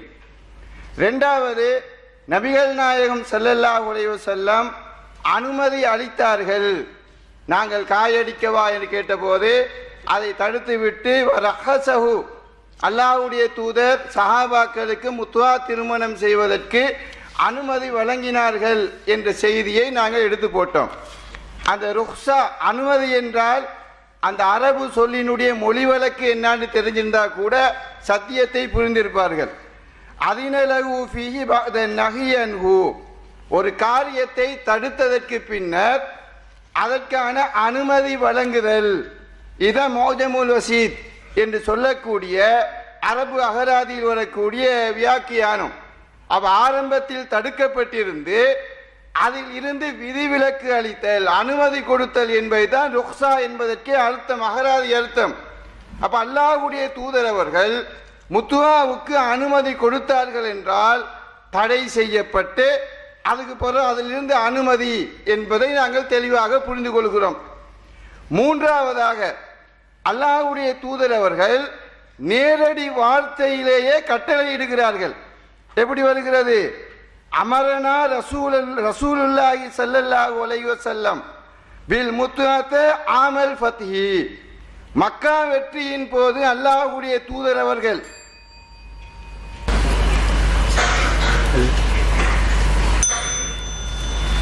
அன்புக்குரிய அல்லாஹ்வின் நல்லடியார்களே, ஏற்கனவே பல கேள்விகள் கேட்டிருக்கிறோம், எதுக்கு உருப்படியான பதில் சொல்கிற மாதிரி இல்லை. அதுலேயும் குறிப்பாக சொல்ல போனால் ஆரம்பத்தில் பேசப்பட்ட அந்த ஆரம்ப உரையில் இன்னும் வாயை திறந்ததே கிடையாது. இது வரைக்கும் அது சம்மந்தமாக பதில் சொல்கிறதுக்கு எந்த முயற்சியும் எடுக்கல. இவங்க என்ன பதில் சொன்னால் மாட்டிக்குவாங்கன்றது இதிலிருந்து தெளிவாக தெரியுது. அடுத்து என்ன சொல்ல வராங்கன்னு சொன்னால், ஆபாசம் இது அல்லாஹ்வுடைய தூதர் ஏவிருக்க மாட்டாங்க என்று சொல்லும்போது என்ன கேட்குறாங்கன்னு சொன்னால், இது மனிதரின் அடிப்படையில் மனிதன் எடுத்த அளவுகோல், ஆபாசத்துக்கு மனிதன் எடுத்த அளவுகோல் இது. சரி, அவர் என்ன அல்லாஹ் எடுத்த அளவுகோல் என்ன ஏதுன்னு சொல்லுவார்னு பார்த்தா அதுவும் சொன்ன மாதிரி இல்லை. என்ன மேட்டர் சொல்ல வரான்னு சொன்னா, வெள்ளைக்காரன் தொடையை காட்டிட்டு போனா அது ஆபாசம் இல்லை, அவங்களுக்கு அது ஆபாசம் இல்லையா? சாரி உடுத்தா சிலாக்களுக்கு ஆபாசமா, சிலாக்களுக்கு ஆபாசம் இல்லையா? சரி, அது ஆபாசமா இருக்கட்டும், இல்லாம இருக்கட்டும். என்ன கேட்கிறோம்னு கேட்டா, முளைய பிடிச்சி பாலை குடின்னு சொன்னா இது ஆபாசமா இல்லையா? இது அல்லாஹ்வுடைய தூதர் இப்படி சொன்னாங்களா? இது ஆபாசமா இல்லையான்னு நீங்க சொல்லுங்க. ஒருத்தர் உலகத்துல எந்த காலத்துல எவனா இருந்தாலும் முளைய பிடிக்கிறது ஆபாசமா தான் விளங்கி வச்சிருக்காங்க. வெள்ளக்காரியா இருந்தாலும் அங்க பிடிச்ச போனா கன்னத்துல போட்டு அனுப்பி விட்டுருவாங்க. அப்ப இந்த மாதிரி நிலைமையில இருக்கும்போது அல்லாஹ்வுடைய தூதர் இப்படி சொன்னாங்களா? சொல்லவில்லை. அல்லாஹ்வுடைய தூதர் சொல்ல மாட்டாங்கன்னு சொல்லி கேட்டா, வெள்ளக்காரன் தொடைய காட்டு போறாங்க, வெள்ளக்காரி தொடைய காட்டிட்டு போறாங்களா? சம்மந்தம் இல்லாத மேட்டர் சொல்லி டைவர்ட் பண்றதுக்கு முயற்சி செய்யறாங்க. இதுக்கும் இது எந்த ஆபாசத்துக்கு எந்த சம்பந்தம் இல்லைன்றதை விளங்கிக் கொள்ளணும். அடுத்த என்ன உன்சஸ் மேட்டர் எடுத்து போடுறார். அபூபக்கர் சொன்ன மேட்டரை எடுத்து போட்டு என்ன சொல்றான்னு கேட்டா, இது ஆபாசம் இல்லையா? இதுல ஏன் அல்லாஹ்வுடைய தூதர் ஆபாசத்தை அங்கீகரித்தார்கள்? எந்த அளவுக்கு இவங்களோட ஆய்வு லட்சணம் இருக்குன்னு சொல்லி பாருங்க. இஸ்லாத்துடைய அடிப்படை தெரியாம மரகலண்டு போய் நிக்கிறாங்க. அல்லாஹ்வே திருமறை குர்ஆன்ல என்ன அனுமதி தாரான்? ஒருத்தன் அநீதம் இழைக்கப்பட்டு பேசக்கூடிய பேச்சுக்களை அல்லாஹ் குற்றம் முடிக்கவே மாட்டான். ஒருத்தன் நான் பாதிக்கப்பட்டேன்னு வைங்களேன், நான் கெட்ட வார்த்தையில 2 திட்டினாலும் அது தப்பு கிடையாது. பாதிக்கப்பட்டவன் அநீதம் இழைக்கப்பட்டு பேசக்கூடிய பேச்சு அந்த மேட்டரும் கிடையாது. அப்போ ஒருத்தன் இந்த ஞானசார மேட்டர் ஓடிக்கிட்டு இருக்குது, அவன் நமக்கு எதிராக பேசுறான், நம்ம அநீதம் இழைக்கப்படுறோம், அவனை கூப்பிட்டு வச்சு பாராட்டிக்கிட்டு இருக்கு சொல்லுவீங்களா? அதுக்கு தான் நம்ம பேசணும். எப்படி அபூபக்கர் அவர்கள் அநீதம் இழைக்கப்பட்டு பேசினார்களோ, அதை அல்லாஹ்வுடைய தூதர் கண்டிக்கவில்லையோ, அதைத்தான் நம்ம செஞ்சு கொண்டு இருந்தோம், அதைத்தான் நாங்க செய்தோம். பாதிக்கப்பட்டவன் யாரா இருந்தாலும் பேசத்தான் செய்வான். இப்ப நீங்க என்ன சொல்ல வாரீங்க? இது என்ன சொல்ல வாரீங்க? அல்லாஹ்வுடைய தூதர் இதை அனுமதித்ததனால இது என்ன, அதுக்கும் இதுக்கும் சாலிமுடைய மேட்டருக்கு என்ன சம்பந்தம் இருக்குது? அப்ப சம்பந்தம் இல்லாம முடிச்சு பாடுறாங்க. இது அநீதம் இழைக்கப்பட்டவர் சொன்ன ஒரு வார்த்தையை வச்சு என்ன கொண்டு வராங்க? சாலிம் வாயை வச்சு குடிக்கிறதுக்கு இங்க கொண்டு முடிச்சு போடுறாங்க. அப்ப அதுக்கு இதுக்கு எந்த சம்பந்தம் இல்லைன்றத புரிந்து கொள்ளணும். அடுத்ததாக இன்னும் சில வாதங்களையும் நம்ம வைக்க வேண்டியிருக்குது. என்ன வாதம்னு கேட்டா, அல்லாஹ்வுடைய தூதர் சொன்னதாக ஒரு பொய்யான செய்தி இட்டு கட்டி வச்சிருக்கிறாங்க. என்ன அந்த செய்தி அப்படின்னு சொல்லி பார்த்தீங்கன்னு சொன்னா, ரசூலுல்லாஹ் சொன்னதாக புகாரில 5445வது ஹதீஸா பதிவு செய்யப்பட்டிருக்குது. மன் தசப்பஹ குல்ல யௌமின் சபஅ தம்ராத்தின் அஜ்வத்தன், யார் ஒவ்வொரு நாளும் 7 அஜ்வா பேரிச்சம்பழங்களை சாப்பிடுகிறாரோ, யார் ஒவ்வொரு நாளும் அஜ்வா பேரிச்சம்பழத்தை 7 அஜ்வா பழம் சாப்பிடணும். 7 அஜ்வா பழத்தை யார் சாப்பிடுகிறாரோ, லம் யதுர்ருஹு ஃபீ ஸாலிகல் யௌம் சும்முன் வலா சிஹ்ருன், அன்றைய தினத்தில் அவருக்கு எந்த விஷமும் எந்த பாதிப்பையும் ஏற்படுத்தாது, எந்த சூனியமும் எந்த பாதிப்பையும் ஏற்படுத்தாது என்று அல்லாஹ்வுடைய தூதர் சொன்னதாக ஒரு செய்தியை பதிவு செஞ்சு வச்சிருக்கிறாங்க. இன்னும் எப்படி அந்த ஹதீஸ் வருது? மன் இஸ்தபஹ குல்ல யௌமின் தம்ராத்தின் அஜ்வத்தன், யார் காலையிலேயே சுபஹ் நேரத்திலேயே யார் 7 அதாவது சுபஹ் நேரத்தில் யார் அஜ்வா பழத்தை சாப்பிடுறாரோ, இந்த அறிவிப்புல 7ன்னு சொல்லி வரல, காலை நேரம்னு சொல்லி வருது. காலை நேரத்தில் யாரு 7 அஜ்வா பழத்தை சாப்பிடுகிறாரோ, லம் யதுர்ருஹு சும்முன் வலா சிஹ்ருன், சூனியமும் எந்த விஷமும் அவருக்கு பாதிப்பை ஏற்படுத்தாது. எது வரைக்கும் என்று சொன்னால், ஸாலிகல் யௌம இலல் லைல், அன்றைய தினத்திலிருந்து இரவு வரைக்கும் எந்த பாதிப்பையும் ஏற்படுத்தாது என்று அல்லாஹ்வுடைய தூதர் சொன்னதாக ஒரு செய்தி பதிவு செய்யப்பட்டிருக்குங்க. இந்த செய்திக்கும் அல்லாஹ்வுடைய தூதருக்கு எந்த சம்பந்தமும் கிடையாது என்று நாம் சொல்கிறோம். ஏன் சொல்றோம்? இதை சொன்னா கூட சொல்லிடக்கூடாது, இவங்க நிதர்சனத்துக்கு மாற்றமா இருக்கிறத மறுக்கிறாங்க. அதனால மரமண்டைக்கு புரியுற மாதிரி வசனத்தை படிக்கிறேன், அந்த வசனத்தை நல்லா கேட்டுக்கொள்ளுங்க. என்ன வசனம்? அல்லாஹ் திருமறை குர்ஆன்ல சொல்லி காட்டுறான், வமன் அஸ்தகு மினல்லாஹி ஹதீஸா, வமன் அஸ்தகு மினல்லாஹி கீலா, அல்லாஹ்வை விட உண்மை பேசக்கூடியவன் யாரு என்று அல்லாஹ் கேட்கிறான். உலகத்திலே அல்லாஹ்வை போன்று உண்மை பேசக்கூடியவன் எவன் இருக்க மாட்டாங்க. அல்லாஹ் ஒரு வார்த்தை சொன்னால் 100க்கு 200 அது உண்மையாக இருக்கும். அதுதான் அல்லாஹ் சொல்லக்கூடிய சட்டம். அல்லாஹ்வுடைய வார்த்தையில பொய் இருக்காது, ஏமாற்று இருக்காது. இது இஸ்லாம் சொல்லக்கூடிய அடிப்படை, அல்லாஹ் சொல்லக்கூடிய அடிப்படையான விதி. இந்த திருமறை வசனங்களுக்கு இது மாற்றமா இருக்குது. ஏன் மாற்றமா இருக்குது? அஜ்வா பழத்தை சாப்பிட்டா, 7 அஜ்வா பழம் சாப்பிட்டா அன்னைக்கு இரவு வரைக்கும் எந்த பாதிப்பும் ஏற்படாது என்று அல்லாஹ்வுடைய தூதர் சொல்லி இருந்தால் அது யார் வழியாக சொல்லி இருக்க வேண்டும்?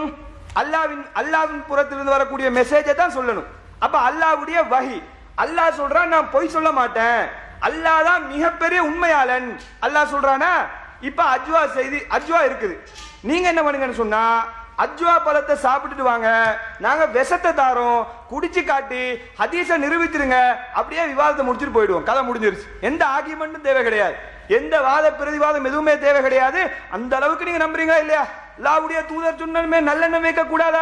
நல்லெண்ணெய் வைக்க கூட கொஞ்சம் வச்சு பாருங்களேன், ஒண்ணுமில்லை, எலி மருந்த தாரம் கொஞ்சம் சாப்பிடுங்க, ஓகேன்னா சொல்லுங்க. அடுத்த அமர்வுல என்ன பண்றோம்? எலி மருந்த சப்ளை பண்ணிட்டு அதுக்கு முன்னாடி அல்லாஹ்க்காண்டி எழுதி தந்துருங்க, எழுதி தந்துருங்க. எங்களுடைய சாவுக்கு நாங்க பொறுப்பு கிடையாது. அதுக்கப்புறம் எஸ்எல் டீச்சர் செயலாளர் தான் மருந்தை கொடுத்தாரு, நான் செத்து போயிட்டேன்னு சொல்லிடக்கூடாது. அதனால என்ன பண்ணுங்கன்னு சொன்னா, அதுக்கு நீங்க எழுதி தந்துருங்க, எலி மருந்த தாரோம் அல்லது வேற என்ன சரி விஷத்தை தாரோம், குடிச்சு காட்டி அல்லாஹ்வுடைய வார்த்தை உண்மை என்பதை நிரூபிச்சு காட்டுங்க. ஏன்னா இதை கேட்கிறோம் என்று சொன்னால், நம்பிக்கை சம்பந்தப்பட்ட விஷயம்னா நாங்க கேட்க மாட்டோங்க, நல்லா புரிஞ்சு கொள்ளணும். நம்பிக்கை சம்பந்தப்பட்ட விஷயமா இருக்கும் என்று சொன்னால், சொர்க்கத்தில் அல்லாஹ் இதை தருவான், மறுமையில அல்லாஹ் இப்படி கூலியை தருவான், அஜ்வா சாப்பிட்டா மறுமையில சொர்க்கத்துல அப்படி கிடைக்கும் இப்படி கிடைக்கும் என்று ஒரு செய்தி இருக்கும் என்று சொன்னால் கண்டிப்பாக நாங்க ஏற்றுக்கொள்வோம். அதுல மாற்று கருத்தே கிடையாது. நம்பிக்கை சம்பந்தப்பட்டதை டெஸ்ட் பண்ண மாட்டோம், ஏற்றுக்கொள்வோம் என்று சொன்னால் டெஸ்ட் பண்ண மாட்டோம். ஒரு மெட்டீரியலை சொல்லி, ஒரு பொருளை சொல்லி, இந்த பொருளுக்கு இந்த சக்தி இருக்குதுன்னு சொன்னா அதை நிரூபிச்சு காட்டணுமா இல்லையா? சம்பந்தம் இல்லாம பேசிக்கிட்டு இருக்க கூடாது, டைமை வேஸ்ட் பண்ண கூடாதுன்றதுனால முன்கூட்டியே தெளிவுபடுத்துறேன். துவா எடுத்து போட்டுக்கிட்டு என்ன சொல்லக்கூடாது, துவா டெஸ்ட் பண்ணி காட்டுங்களே, அதுக்கெல்லாம் என்ன விஷயம் இருக்குதோ, எப்படி அது அங்கீகரிக்கப்படுமோ அதுக்கு பல விஷயங்கள் இருக்குது. என்ன மெட்டர்னு கேட்டா, மெட்டீரியல் வரும்போது அதை நிரூபிச்சு தான் காட்டணும். நிரூபிச்சு காட்டி அல்லாஹ்வுடைய வார்த்தை உண்மை, ரசூலுல்லாஹ் சொன்னதுதான், இது ஹதீஸ் தான், நிரூபிச்சு காட்டுடுங்க, விவாதத்தை முடிச்சுக்கலாம். நாங்க ஈமான் சம்பந்தப்பட்டதை கேட்க மாட்டோம். அறிவுக்கு மாற்றமா இருந்தால் அதை நாங்க ஏத்துக்கத்தான் செய்வோம். சொர்க்கம் இருக்குது நரகம் இருக்குதுன்னு சொல்லி வருது, மறுக்கவா செய்றோம்? அறிவுக்கு பொருந்த கண்ணால ஹாட்டினாட்டா ஏத்துக்குவோம் என்று சொல்றோமா? அதை சொல்ல மாட்டோம். எதுக்கு சொல்லணுமோ அதை சொல்றோம். அல்லாஹ் மூளையை பயன்படுத்த சொல்றான், மண்டையை பயன்படுத்த சொல்றான், அதை எப்படி பயன்படுத்தணும் அப்படி நாங்க பயன்படுத்திக்கிட்டு இருக்கிறோம். நீங்க என்ன பண்ணுங்கடா, முரண்பாடு இல்லாம ஒன்னும் விளக்கமே தேவையில்லைங்க, விஷத்தை குடிச்சு மேட்டரை முடிச்சிருங்க, அவ்வளவுதான். அஜ்வா சொல்லக்கூடாது, என்ன ஒரு மாச கணக்கு வருஷ கணக்கு சாப்பிட்டு வந்தால் தான் இந்த சக்தி வரும், சொல்ல முடியாது. ஏன்? அல்லாஹ்வுடைய தூதர் என்ன சொல்றாங்க? லம் யதுர்ருஹு ஃபீ ஸாலிகல் யௌம், அன்று 7 பழம் சாப்பிட்டா அன்றைய தினத்துல பாதிப்பு வராதுன்னு இருக்குது. ஒரு 10 வருஷம் சாப்பிட்டா பாதிப்பு வராம இருந்தா அது கதை வேற. 20 வருஷம் தொடர்ச்சியா சாப்பிட்டுவாங்க பாதிப்பு வராது, இப்படி சொன்னா கதை வேற. அன்றைய இரவு வரைக்கும் பாதிப்பு வராதுன்னு இருக்குது. அதனால மெட்ரை முடிச்சிருங்க, விவாதத்தை முடிச்சுக்கணும். அன்புள்ள சகோதரர்களே, இந்த விவாதத்தினுடைய போங்க நீங்கள் நன்றாக கவனிச்சுக்கிட்டு தான் இருக்கிறீங்க. அதாவது என்ன அப்படின்னு கேட்டால், எதிர்த்தரப்பில் நிறைய மக்களை காணோம், கதிரையெல்லாம் இடைவெளியாக இருக்குது அப்படின்னு நாங்கள் ஒரு சந்தேகத்தில் இருந்தோம். பிறகுதான் எங்களுக்கு விளங்கிச்சு அந்த கதிரைகள் எல்லாம் ஜின்கள் வந்து உட்கார்ந்துருக்குறாங்க அப்படின்னு சொல்லி. ஏன்னா மக்கள் கூட்டமாக இல்லையே அப்படின்னு நீங்கள் யாரும் தப்பாக நினச்சிடக்கூடாது. அதில் என்ன புதினம் அப்படின்னு சொன்னால், இடையில் ஒரு கதை வேற சொல்கிறார். எப்படி ஜின் வந்து ஓங்கி அறையுமா, கேட்குறவன் கேனேன்னு சொன்னால் ஜின் வந்து ஜிமா செஞ்சுட்டு போகணும்னு சொல்லுவாங்க இவங்க. அந்த அளவுக்கு தான் இவங்களுடைய ஆய்வு. இதுக்குள்ள என்னது விவாதம் பண்ணுறாங்க. ஒரு வாதம் வைக்கிறாரு. நம்ம ஒரு செய்தியை சொன்னோம், மலக்குல் மௌத்துடைய செய்தியை சொன்னோம். இப்போதான் வாய் திறந்து இருக்குது, கடைசி நேரத்தில் ஏதோ திறந்து பார்ப்போம்னு திறந்து பார்த்துருக்கிறாரு. என்ன பதில்னு பாருங்களேன். மலக்குமார்கள் விஷயத்தில் மனிதத்தன்மை வராது, அவர்கள் மனிதர்களாக இருக்க மாட்டார்கள் என்பதற்காக வேண்டி சில சான்றுகளை தூக்கி வச்சோம். ஓரின சேர்க்கையாளர்களால் நெருங்க முடியலை. அதே மாதிரி வந்து அவங்களால வந்து உணவை கொடுத்தா கூட உணவை அவங்க சாப்பிடல, மலக்கா தான் இருப்பாரு, மனிதத்தன்மை அவருக்கு வராது என்று நம்ம செய்தியை சொன்னா, அதுக்கு பதிலளிக்கிறங்கிற பேர்ல ஒரு செய்தியை தூக்கி போட்டிருக்கிறாரு. Same side ஓலடிச்சிருக்கிறாரு. என்ன செய்தியாம், நாய் இருக்கிற இடத்துலயும் மலக்குமாறு வரமாட்டாங்கன்னு தானே இருக்குது அப்படின்னு வைக்கிறாரு. கொஞ்சம் மண்டையை யோசிங்க. நாய் இருக்கிற இடத்துல மலக்கு வரமாட்டாஇருந்தாலும் என்ன அர்த்தம்? மலக்குக்கு மனிதத்தன்மை வராதுன்னு அர்த்தம். இது கூட விளங்காமலுக்கு அதை பெரிய ஆதரவை தூக்கி போட்டுக்கிட்டு பார்க்கிறோம். அப்ப இந்த நிலையில் தான் அவருடைய வாதங்கள் ஒவ்வொன்றுமே அடித்து சுக்குநூறாக்கப்பட்டு கொண்டிருக்கிறது. இன்னும் சொல்வதாக இருந்தால், இவர்களுடைய இந்த கொள்கையினுடைய லட்சணத்தை பாருங்க. ஆரம்பத்தில் இருந்தே ஒவ்வொரு வாதங்களுக்கும் ஆதாரபூர்வமான செய்திகளை எடுத்து போடுறோம். ஒவ்வொரு வாதத்திற்கும் தகுந்த கேள்விகளை முன் வச்சுக்கிட்டு இருக்கிறோம். அந்த எந்த ஒரு கேள்விக்கும் பதிலளிக்காமல், அந்த கேள்விக்கு எந்த விதமான பதில்களை முன்வைக்காமல், அவருடைய பாட்டுக்கு ஏதாவது சம்பந்தம் இல்லாமல் உளறிக்கிட்டு போகக்கூடிய ஒரு காட்சி. உம்மு ஹராமுடைய மேட்டரை கேட்டோம்ல, உம்மு ஹராமுடைய விஷயத்தில் அவர்கள் வந்து மகரம் என்று இருந்திருந்தால் நபிகள் ஸல்லல்லாஹு அலைஹி வஸல்லம் வாயிலிருந்து வந்துச்சா? ரசூல் ஸல்லல்லாஹு அலைஹி வஸல்லம் சொன்னார்களா? பதில் சொல்லலையே. ரசூல் ஸல்லல்லாஹு அலைஹி வஸல்லம் அவர்களுடைய அந்த பெண்ணுடைய சகோதரன் என்னுடன் கொல்லப்பட்டதினால் தான் நான் அவர்களுக்கு இரக்கம் காட்ட செல்கிறேன் என்று தானே சொன்னார்கள். அதை ஏன் மறைக்கிறீர்கள்? உங்களுடைய மரமண்டைக்கு ஏன் புரிய மாட்டேங்கிறது? அப்ப நீங்க சிந்திச்சு பார்க்கணும். அன்புள்ள சகோதரர்களே, இது மட்டும் இல்ல, குப்பை இன்னும் நிறைய குப்பை இருக்குது. இவர்கள் நம்பக்கூடிய ஆதாரபூர்வமான வரிசை என்று சொல்லி எப்படிப்பட்ட குப்பையெல்லாம் நம்புறாங்கன்னா, கருஞ்சீரம் ஹதீஸம். நாங்கள் கருஞ்சீரம் என்று சொல்லக்கூடிய ஒன்றை அதில் நிவாரணம் இருக்கிறது என்று ஏற்றுக்கொள்கிறோம். அதில் மாற்று கருத்து இல்லை. அதில் நோய்களுக்கு நிவாரணம் இருக்கிறது. ஆனால் இவர்கள் ஆதாரபூர்வமான செய்தி என்ற பெயரில் ஒரு செய்தியை எடுத்து வைக்கிறாங்க. ஏதோ வந்து லேசா கிளப்பி விட்டாங்க, ஏதோ கரிஞ்சீரகம். என்ன கரிஞ்சீரகத்தை நாங்கள் மறுத்தோம்? எந்த அற்புதமான ஆதாரபூர்வமான வரிசையில் வந்ததை மறுத்தோம்? அதுல என்ன இருக்கு வாதமா எடுத்து வைங்க. அப்ப நாங்கள் தரமா அதுக்குரிய பதிலை வழங்குவோம் இன்ஷா அல்லாஹ். அன்பிற்குரியவர்களே, அடுத்ததாக இந்த சூரியனுடைய செய்தியில் அவங்க ஒரு வாதத்தை வச்சாங்க. ஏனெண்டா நாங்கள் சயின்ஸுக்கு போகிறோம் என்றாங்க. சயின்ஸுக்கெல்லாம் போகல, அல்லாஹ்வுடைய திருமறை வசனத்தை வச்சு தான் விளங்கப்படுத்தினோம். அல்லாஹ் தாலா உண்மை பேசக்கூடியவன் தன்னுடைய கட்டுப்பாட்டில் சூரியனையும் சந்திரனையும் வச்சிருக்கிறான். அது எப்படி இயக்குதுன்னு அவனுக்கு தான் தெரியும். அல்லாஹ் தாலா சொன்ன விதத்தில் இந்த ஹதீஸ் வந்திருக்கிறதா அல்லது ஒரு கட்டுக்கதையா இருக்குதா, இதுதான் கேட்குறோம். அதுக்கு என்ன பதில் சொல்றாங்க தெரியுமா? நேரடியாக குர்ஆன் சொல்ற வசனத்துக்கு மாற்றமா காட்டுங்க அப்படின்றாங்க. அது எப்படி என்று சொன்னா, அல்லாஹ் தாலா அநீதி இழைக்க மாட்டான்னு குர்ஆன்ல சொல்றான். ஆனா ஒரு மனுஷன் வந்து அப்துல் காதர் என்ற ஒருத்தர் இருந்தாருன்னு வைங்க, அவர் வந்து தனக்கு அநீதி இழைச்சதா சொல்றாரு. அப்படி வந்து அவர் சொல்றாரு, எனக்கு அல்லாஹ் அநீதி இழைச்சதா வருது. சரி, அல்லாஹ் அநீதி இழைக்க மாட்டான்னு தான் இருக்குது, அப்துல் காதருக்கு அல்லாஹ் அநீதி இழைக்க மாட்டான்னு குர்ஆன்ல இருக்குதா, அதனால இது மாற்றம் இல்லை அப்படின்னு சொல்ற மாதிரி இருக்குது. அதாவது நாங்க எதை சொல்றோமோ நேரடியா கேட்கறது இருக்குதே, எல்லாம் நேரடியா குர்ஆன் என்ன செய்யாது, ஒவ்வொரு விஷயத்தை எடுத்து நேரடியா சொல்லாது. ஒரு தத்துவத்தை சொல்லும், ஒரு அடிப்படையை சொல்லும், ஒரு கொள்கையை சொல்லும். அந்த கொள்கைக்கு முரணா, அந்த அடிப்படைக்கு முரணா என்பதை கவனியுங்கள். இல்லாம இதுக்குத்தான் இவங்க அமெரிக்காவை பேசுவாங்க, அமெரிக்காவை ஆதாரமா வைக்கல. இப்ப மறைகிற சூரியன் வேறொரு நாட்டில் உதிக்குதா இல்லையா? நீங்க ஏற்றுக்கொண்டிருக்கக்கூடிய இந்த கட்டுக்கதையின்படி அது எங்க போகணும்? மக்களுடைய பார்வையை விட்டு தூரமாகணும். ஏன்? அரசுக்கு அடியில போகுது, அரசு மக்களுடைய பார்வைக்கு விளங்காது. அதே மாதிரி சூரியனும் விளங்க கூடாது, ஆனா விளங்குதே. அல்லாஹ் வந்து இப்படி பொய் சொல்ல மாட்டானே அல்லாஹ்வுடைய தூதர் சொன்னதா தானே கட்டுக்கதை அவிழ்த்து விட்டு இருக்கிறீங்க, வஹின்னு தானே சொல்றீங்க, அல்லாஹ் கிட்ட இருந்து தானே வஹி வரும். அல்லாஹ் இப்படி பொய்யா பேசுவானா? அல்லாவே பொய்க்காரனாக பார்க்கறாங்க. அல்லாஹ் பாதுகாக்கணும். எந்த அளவுக்கு தெளிவண்டு பாருங்க. நேர்வழி பெற்றுட்டாங்களாம், வழிகேட்டுல இருந்து போயிட்டாங்களாம்.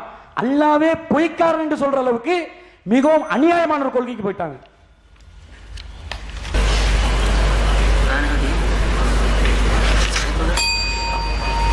அன்பார்ந்த சகோதரர்களே, எதிர்தரப்பினர் வைத்த வாதத்தை முன்வைத்து நம்முடைய பதிலை நாங்கள் சொல்லிக் கொண்டிருந்தோம். அதில் அல்லாஹுடைய தூதர் அவர்கள் அல்லது அல்லாஹு தாலாவோ ஆபாசத்தை ஏவவே மாட்டார்கள் என்ற ஒரு வாதத்தை வைத்தார்கள். இப்ப உங்க நிலைப்பாட்டின்படி ஏவ மாட்டார்கள் தானே? அப்படி ஏவுவதாக ஒரு செய்தி வந்தால் இந்த செய்திக்கு உங்களுடைய பதில் என்ன, உங்க நிலைப்பாட்டின்படி என்பதற்கு 2 ஆதாரங்களை இப்ப வைத்திருக்கிறோம். முத்துவாவுடைய திருமணத்தில் ஒரு செய்தியில் ரஹசஹு அனுமதி அளித்தார்கள் என்று வருகிறது. அடுத்த செய்தியில் அமரனா ரசூலுல்லாஹி ஸல்லல்லாஹு அலைஹி வஸல்லம் பில் முத்துவத ஆமல் ஃபத்ஹி, ஃபத்ஹுடைய வருடத்திலே முத்துவா திருமணத்திற்கு அல்லாஹ்வுடைய தூதர் அவர்கள் எங்களுக்கு கட்டளையிட்டார்கள், அமரனா எங்களுக்கு ஏவினார்கள் என்று அல்லாஹ்வுடைய தூதர் முத்துவா திருமணத்தை ஏவியதாக ஹதீஸிலே வருகிறது. இப்ப முத்துவா என்பது ஆபாசம் தானே உங்க பார்வையில்? இப்ப ஆபாசத்தை அல்லாஹ்வுடைய தூதர் ஏவ மாட்டார்கள் தானே? அப்படி என்றால் இந்த செய்திக்கு உங்களுடைய பதில் என்ன? திசை திருப்ப வேண்டாம். கேட்ட கேள்வி உங்கள் நிலைப்பாடு ஏவ மாட்டார்கள். இப்ப ஏவி இருக்கிறாங்க, அனுமதி கொடுத்து இருக்கிறாங்க, ஆதாரம் 2ஐ போட்டு விட்டோம். ஆனா இதுக்கு இதுவரைக்கும் பதில் இல்லை. எனவே இவர்களுடைய நிலைப்பாட்டில் இவர்களே இரட்டை வேடத்தில் இருக்கிறார்கள் என்பதை இந்த இடத்திலே நாங்கள் தெளிவாக நிரூபித்திருக்கிறோம். அடுத்தபடியா இவங்க வைக்கக்கூடிய இந்த ஆதாரங்களில் முதல் செய்தி, இப்போ இந்த நம்ம ஆரம்பத்திலே ஒரு விஷயம் சொன்னோம். என்னன்னு கேட்டால், ஹுசைமார் ரலியல்லாஹு அன்ஹு அவங்களுடைய ஹதீஸை வச்சோம், தெளிவாக தான் வச்சுட்டு அவங்கள்ட்ட கேட்ட கேள்வி என்னன்னு கேட்டால், வார்த்தை பிள்ளையே கேட்கல, ஆடா குதிரை அதை பற்றி அது பிரச்சனை இல்லை, அது சரி மனுஷனுக்கு மிஸ்டேக் வரும். ஆனால் உசைமா ஹதீஸில் இவர் எதை சொல்லுகிறார் என்று சொன்னால், இழுத்துட்டு போனதுன்னு ஒரு வார்த்தையை சொன்னாங்க. இழுத்துட்டு போய் ஹதீஸே மாத்திட்டாள். ஹதீஸ் என்ன கருத்தை சொல்லுதோ அது இல்லாம சுத்தமா எங்கேயோ போயிட்டாரு. இப்படி சம்பந்தமே இல்லாத வார்த்தையை இட்டு கட்டுதல ரசூலுல்லாஹ் பேர்ல ஏன் செய்றீங்க அப்படின்னு தான் நாங்க கேட்டோம். அதுக்கு தெளிவான பதில் இதுவரைக்கும் இல்லை. ஒன்று ஒத்துக்கொள்ளணும், அவர் பிழை சொன்னாரு அப்படின்னு சொல்லிட்டு இல்லை, அதுவும் இல்லை. அடுத்தது 2வது விஷயம், இப்ப அந்த ஆயிஷா நாயகி அடுத்த திரும்ப கேள்விகள் கேட்கிறாங்க. என்னன்னு கேட்டா, இந்த பால்குடி ஹதீஸை வச்சு சில கேள்விகள். ஒத்துக்கணும், பிழை செஞ்சது இல்ல, களவாணித்தனத்தை பண்ணோன்னு ஒத்துக்கணும், சரியா? பிழை செஞ்சு ஒத்துக்கப்படாது. ஏன்னா ஹதீஸ் ரசூலுல்லாஹ் ஹதீஸ்ல யார் இட்டு கட்டுறானோ அவனுக்கு தான் நரகன் ரசூலுல்லாஹ் சொல்றாங்க. நீங்க இட்டு கட்டிறீங்க ரசூலுல்லாஹ் பேர்ல, அதனால நீங்க ஒத்துக்கொள்ளணும். அது அந்த அடிப்படையை நீங்க வழங்க. அடுத்த 2வது செய்தி என்னன்னு கேட்டா, பால்குடியில ஒரு பெரிய விஷயமே இல்லை, ஒரு சின்ன ஒரு வாதம் தான். இவங்க நிறைய கேள்வி கேட்கறாங்க தானே, அது ஒரு விஷயமே இல்லை. என்ன கேட்கறாங்க, ஆயிஷா ரலியல்லாஹு அன்ஹா அவர்கள் இப்படி பால் கொடுத்தார்கள், மார்பகத்தில் வைத்து பால் கொடுக்கறதுக்கு நீங்க அப்படி சொன்னீங்க, ஆயிஷா நாயகி இப்படி சித்தரிக்கிறீர்களே, என்ன நல்லெண்ணெய் வைக்கணும்னு சொன்ன தானே? நாங்க எங்க ஆதாரம் காட்டுறோம், எங்க கொண்டு பாக்குறாங்கன்னு பாத்தீங்களா? நாங்க தெளிவா குர்ஆன்ல இருந்து ஒரு மனுஷன் மேல நல்லெண்ணெய் வைக்கணும், யாரு? இறை தூதர் மேல. உங்களை எங்களை மாதிரி ஆக்கள் இல்ல, உங்களை எங்களை மாதிரி சாதாரண ஆக்களுக்கு நல்லெண்ணத்தை பத்தி இல்ல, இறை தூதரை பத்தி சொல்றோம். இறை தூதர் மீது நல்லெண்ணம் வைக்கணும், சாதாரண ஆளுக்கே நல்லெண்ணம் வைப்போம். அப்ப இறை தூதருக்கு எந்த அளவுக்கு வைக்கணும் என்ற அடிப்படையை நம்ம இங்க சொல்றோம். அடுத்த விஷயம் என்னன்னு கேட்டா, நீங்க சொல்ல வர இந்த ஆயிஷா ரலியல்லாஹு அன்ஹா இந்த கேள்விக்குரிய பதில் என்னன்னு கேட்டா, நாங்க சொல்றோம் ஆயிஷா ரலியல்லாஹு அன்ஹா இப்படி மார்பகத்துல வச்சு பால் கொடுங்கன்னு சொல்லல, அதான் எங்களோட வாதம், சரியா? ஆனா ஆயிஷா ரலியல்லாஹு அன்ஹா அதுல எடுத்த சட்டம் பிழை. அவங்க எல்லாருக்கும் ஒரு சட்டம் எடுத்தாங்களே, அந்த சட்டம் பிழை என்பது எங்களோட வாதம், அது சரி. ஆனால் ஆயிஷா ரலியல்லாஹு அன்ஹா அங்கே எடுத்து கொடுக்க சொன்னது பால மார்பகம் வழியாக கொடுப்பதல்ல, மார்பகத்தில் வைத்து கொடுக்க சொல்லிட்டு சொல்லல. அது மட்டும் கிடையாது. சாலிம் ரலியல்லாஹு அன்ஹா விஷயத்துல அப்ப நாங்க ஆயிஷா ரலியல்லாஹு அன்ஹா மேல அவதூறு நாங்க சொல்லவும் இல்லை, அப்படி எடுக்கவும் இல்லை. நாங்க தான் இப்ப விளங்குறோம். நாங்க தான் இந்த ஹதீஸ்ல ஆயிஷா ரலியல்லாஹு அன்ஹா மேல நல்லெண்ணம் வச்சு அந்த சம்பவம் நடந்ததையும் ஏத்துக்கிறோம். நீங்க ஒன்றும் இல்லை, ஏத்துக்கவும் இல்லை, மாறுபட்டு பேசுறீங்க, அதை நீங்க புரிஞ்சுக்கணும். இப்ப அடுத்தது, இந்த அருள்கின்ற இந்த வார்த்தை இருக்குது, இந்த வார்த்தையை வச்சு தான் நீங்க உங்களோட விளையாட்டையே ஆரம்பிக்கிறீங்க. ஒட்டுமொத்த ஆபாசத்துக்கும் என்ன தெரியுமா? அருளே. அந்த மார்பகத்தில் வைத்து குடு, அதுல வார்த்தையை பார்க்கணும். அவங்க கொடுப்பீங்களா? அரபி பொம்பளை கொடுத்தா கசக்குமா? அதுக்கு அரபி பொம்பளை பால் குடிச்சா கசக்குமா? ஒவ்வொருத்தரையும் ஒவ்வொரு தாய்க்களும் இதுக்கு சப்போர்ட் பண்ணி பேசக்கூடிய ஒவ்வொரு தாயிரையும் நீ உன பொம்பளை கொடுப்பியா, அவன் என்ன பொம்பளை கொடுப்பியா, இப்படி வார்த்தைகளை போட்டு ஒவ்வொன்று பேசுவாங்க. ஆனா இதுல முதல்ல விளங்க வேண்டிய விஷயம் என்ன தெரியுமா? அருளி என்ற அந்த வார்த்தை நீங்க காட்டணும் என்னன்னு கேட்டா, மார்பகத்தை மட்டும் வச்சு குடிக்கிறது தான் அருளின்னு பயன்படுத்தப்படுமா? அப்படி கிடையாது. டிக்ஷனரி எடுத்து பாருங்க, ஹதீஸ்கள் எடுத்து பாருங்க, இதுதான் அர்த்தம் சொல்லிட்டு இது மட்டும்தான் அர்த்தமா? அதுக்கு நாங்க ஒத்துக்கிறோம், மார்பகம் அர்த்தம் மீக்குது இல்லைன்னு சொல்லல. நாங்க அது மட்டும்தான் அர்த்தமா? ரெண்டு அர்த்தம் கொடுக்க இடம் உள்ள இடத்துல ஏன் ஆபாசமாக ஹதீஸை மறுப்பதற்காக நீங்கள் இதை சித்தரிக்கிறீர்கள் என்பதுதான் எங்களோட கேள்வி. நம்ம பார்க்கிறோம், இந்த டிக்ஷனரியில் பார்த்தோம்னா சுஜாஜத்துல் இர்லா, அதாவது ஃபீடிங் பாட்டில், பால் கொடுக்குற பாட்டில் இருக்குதானே, அதுக்கு என்ன அர்த்தம்னா அது சுஜாதத்துல இருலாம் இந்த அரளியில் வரக்கூடிய வார்த்தை தான் இருலாம். அப்படின்னா அந்த இந்த வார்த்தையிலேருந்து என்ன செய்யுது? யாராவது பால் கொடுக்குற போத்தல் இந்த மார்பகத்தில் கொடுப்பாங்களா? பால் கொடுக்குற போத்தலுக்கு எடுத்து அதுலேயும் தான் குடிப்பாங்க. அது என்ன சொல்லுதோ? எடுத்து கொடுப்பது என்ற அர்த்தத்தை இது கொடுக்குது. அதே மாதிரி டிக்ஷனரியை பார்த்தோம்னா அர்லாத்தில் மரஅத்து லிஃப்லான், இந்த இன்னாருக்கு இந்த ஒரு பெண் பால் அர்லாத் கொடுத்தால் என்ன கொடுத்தால்? அத்அமத் அவுலாதஹு மின் லபனிஹா. அத்அமன்றாங்க. அத்அமன்னா என்னன்னா பாலை தன்னுடைய பிள்ளைக்கு ஊட்டினால், பாலை தன்னுடைய பிள்ளைக்கு அத்தாம கொடுக்கிறது, ஊட்ட கொடுக்கிறது, மார்பகத்தில் வச்சு கொடுக்கிற அர்த்தம் இல்ல, ஊட்டுதல். அத்அமத் என்ற அர்த்தம் பாதிக்கப்பட்டிருக்குது. அப்ப அது என்ன சொல்லுதுண்டா? ஊட்டுதல் என்ற அர்த்தத்தை அது இங்க குறிக்கிறன்றதை நீங்க கவனிக்கணும். அப்ப இந்த பால் குடிக்கு இவங்க வைக்கக்கூடிய ஆதாரங்களுக்கு தானே இதுக்கு டிக்ஷனரியில தெளிவா இருக்குது. எடுத்து கொடுக்கல்ன்ற அர்த்தம் டிக்ஷனரியில எத்தனையோ இடத்துல சொல்லப்பட்டிருக்குது. ஃபீடிங் பாட்டிலுக்கு இதுதான் அர்த்தம்னு சொல்லப்படுது. அப்ப எல்லாம் இப்படி அர்த்தம் வைக்கிறதுக்கு அவ்வளவு முகாந்தரம் இருந்தாலும் உடனே என்ன செய்யறாங்கன்னு கேட்டா, அர்த்தத்தை அப்படியே மாத்தி இந்த ஆபாசத்தை தான் கொடுக்கணும், ஆபாசத்தை தான் கொடுக்கணும் அப்படின்னா இது இன்ஷால்லா என்ன மீக்குது பிறகு சொல்றோம். நீங்க வைப்பீங்கல்ல, இதுக்கு எதிர்வாதம் வச்சதுக்கு பிறகு அருளைக்கு ஹதீஸ்கள்ல இருந்தும் குர்ஆன் ஹதீஸ்ல இருந்து ஆதாரம் காட்டும். நீங்க வைக்கக்கூடிய அருளையின் அந்த வார்த்தைக்கு ரசூலுல்லாஹி ஸல்லல்லாஹு அலைஹி வஸல்லம் எடுத்து தான் கொடுக்குற அர்த்தம் வேற அர்த்தம் தான் வைக்கணும்ன்ற அடிப்படையில் உங்களுக்கு ஹதீஸ்ல இருந்து ஆதாரம் காட்டுவோம் இன்ஷா அல்லாஹ். அப்போ ஒவ்வொன்றிலையும் உங்களுக்கு ஆதாரம் மீக்குது. அடுத்த சப்ஜெக்ட்ல அது சம்பந்தமா பேசுவோம் நீங்க வாதத்தை வச்சா. அப்ப இந்த ஹதீஸ் இப்ப நீங்க நல்லா புரிஞ்சுக்கணும். ஒட்டு மொத்தமா இதுல ஆபாசம் அசிங்கம் எல்லாம் சித்தரிச்சது. ஆயிஷா நாயி பற்றிய கேள்வி எல்லாம் ஒன்றுல வந்து ஒரே ஒரு விஷயம், மார்பகத்துல வச்சு பாலை குடிச்சென்றது. இப்ப நாங்க இதுக்கு நிரூபிச்சுக்கிறோம், மார்பகத்தில் இல்ல இதுக்கு அர்த்தம், அதுக்கு மாற்றமாக எடுத்து கொடுக்குற அர்த்தம் மீக்குது. அந்த வாதத்தை உடைங்க, அதுக்கு பிறகு உடைய எந்த வாதம் இருந்தாலும் அதுல நீங்க பேச முடியும். அது முதல் சப்ஜெக்ட். அடுத்ததாக உம்மு ஹராம் ரலியல்லாஹு அன்ஹா. உம்மு ஹராம் ரலியல்லாஹு அன்ஹா சம்பந்தப்பட்ட செய்தியில திரும்ப என்னன்னு கேட்டா தெளிவா சொல்லிட்டோம். கிளிப்புள்ளைக்கு பாடம் நடத்துன்னு சொல்லுவாங்களா, அது மாதிரி சொல்லிட்டோம். உம்மு ஹராம் ரலியல்லாஹு அன்ஹா அவங்களுடைய ஹதீஸ்ல ஒரு ஹதீஸை கொண்டு வந்தாங்க. ஒரே ஒரு வடை தான், அதுவும் போச்சு. அந்த வடைக்கு நாங்க தெளிவா ஒரு விளக்கம் கொடுத்தோமா, திரும்ப என்ன செய்யறான்னு கேட்டா இல்லை அதுதான் இருக்கிறது. நாங்க என்ன சொன்னோம்? அவர் எந்த பதிலும் சொல்லவில்லையா. நான் முதல்ல போன அமர்வுக்கு முதல் சொல்லிட்டு போனேனே, உனக்கு காதுல புள்ள இல்லையா? இல்ல ஒரு நியாயம் பாதிக்கணும். எந்த பதிலும் சொல்லவில்லை, ஒன்றுமே சொல்லவில்லை. நீங்க பதில் சொல்றீங்க, ஆனால் சம்பந்தம் இல்லாம பதில் சொல்றீங்க. நாங்க நியாயம் இல்லாம பேச மாட்டோம். நீங்க பதில் சொல்றீங்க, சப்ப கட்டுறீங்க. நாங்க பதில சொன்னோம், சரி சம்பந்தம் இல்லாமலாவது பேசிட்டு போன்னு சொல்லு. அப்படி இல்ல, எந்த பதிலையும் பேசவில்லையா. தெளிவான பதில எந்த பதிலும் அதை டைவர்ட் பண்றாங்க. இதுல என்ன வருது இந்த ஹதீஸ்ல? லா யதுஹுலு கான நபி ஸல்லல்லாஹு அலைஹி வஸல்லம் லா யதுஹுலு அலா அஹதின் மினன் நிஸா. நபி அவர்கள் பெண்களில் இருந்து எந்த ஒருவருடைய வீட்டுக்கு நுழைய மாட்டார்கள். இல்லா அலா அஸ்வாஜிஹி, யார்கிட்டயுமே போக மாட்டாங்க. யாரு? அவருடைய மனைவிமார்களை தவிர. அதே போன்று இல்லா உம்மி சுலைம், அதே போன்று உம்மு சுலைமை தவிர. என்ன சொல்லுதோ? மனைவிமார ரசூல்லா மனைவிமார ரவுட்ல தான் இருப்பாங்க பெரும்பாலும். ரசூல்லா இருக்கிறது மனைவிமார ரவுட்ல.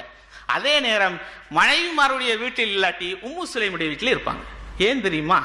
உம்மு சுலைம் ரசூலுல்லாஹி ஸல்லல்லாஹு அலைஹி வஸல்லம் அவர்களுக்கு இந்த உம்மு ஹராம் அவர்கள் ரசூலுல்லாஹி ஸல்லல்லாஹு அலைஹி வஸல்லம் அவர்களுக்கு உறவினராக மஹ்ரமாக இருப்பதின் காரணத்தினால் அங்க போறாங்க. லேசா இந்த ஹதீஸ் சொல்ல அதுல ஒரு பெரிய ஒரு வாதம் வைக்கிறார். என்னன்னு கேட்டா, ஃபகீல லஹு ஃபிதாலிக ஃபகால இன்னி அர்ஹமுஹா. நீங்க ஏன் போறேன்னு ஒரு கேள்வி கேட்கப்பட்டது. அதுக்கு தான் நாங்க திரும்ப சொல்றோமே, ஏன் போறேன்னு கேட்கப்பட்ட கேள்விக்கு திரும்ப சொல்றோம். அங்க இவங்க சொல்றாங்க, இங்கே தானே மஹ்ரம் என்பதை நிரூபிக்கிற கேட்டிக்கணுமே. இங்க அவங்க கேள்வி எப்படி கேட்டிப்பாங்க தெரியுமா? ரசூலுல்லாஹ் ஏன் நீங்க அஜ்னபியான வீட்டுக்கு போறீங்கன்னு கேட்டிப்பாங்க. கேட்கலையே. அஜ்னபியான வீட்டுக்கு அங்கதான் கேட்கறதுக்கு தகுதியான இடம். இவங்க சொல்றாங்க மஹரமியான வீட்டுக்கு கேட்கறதுக்கு தகுதி. அப்படி கிடையாது. அஜ்னபியான வீட்டுக்கு உம்மு சுலைம் என்ற ஒரு அஜ்னபியான வீட்டுக்கு நீங்க எப்படி போக சொல்லா? சஹாபாக்கள் அப்படித்தான் கேள்வி கேட்டிப்பாங்க. கேட்காததுல இருந்து என்ன வழங்குதுன்னு கேட்டா அவங்க மஹரம். அதே மாதிரி அவருடைய சகோதரர் கொல்லப்பட்டதினால் இதுதான் காரணம். சகோதரர் கொல்லப்பட்டார்னா சகோதரர் ரசூலுல்லாவுக்கு மஹரம்.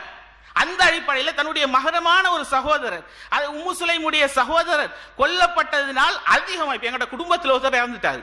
எங்களோட குடும்பத்தில் ஒருத்தர் இறந்துட்டாருன்னா நாங்கள் கூடுதலாக போவோம் குடும்பத்தில். இன்னும் மற்றவங்களை வெளியில் உள்ளவங்களை பார்க்கறதை விட எங்களோட குடும்பத்தில் உள்ள ஒருவர் இறந்த நேரத்தில் அவங்கள கூடுதலாக குடும்பத்தை போய் கவனிப்போம். ரசூல்லா தன்னுடைய குடும்பத்தை கூடுதலாக கவனிக்கிறார்கள் என்பதை இந்த செய்தி தெளிவாக சொல்லுதோ.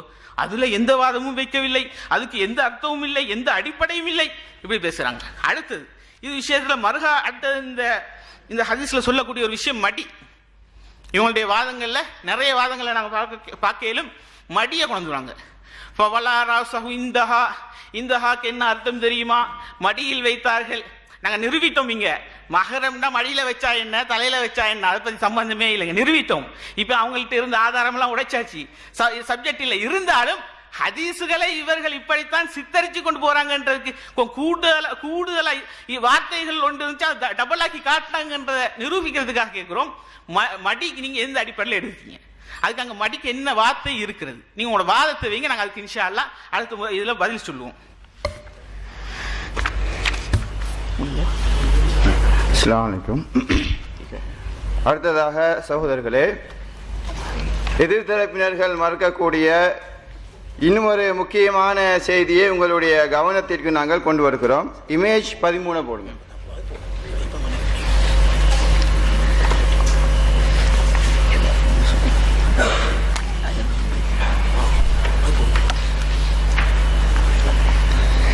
அதாவது இந்த இமேஜில் நீங்கள் பாருங்கள், இது ஆன்லைன் பிஜேயில் ஏகத்துவம் மே 2015ஆம் ஆண்டு எழுதப்பட்ட ஒரு ஆக்கம்.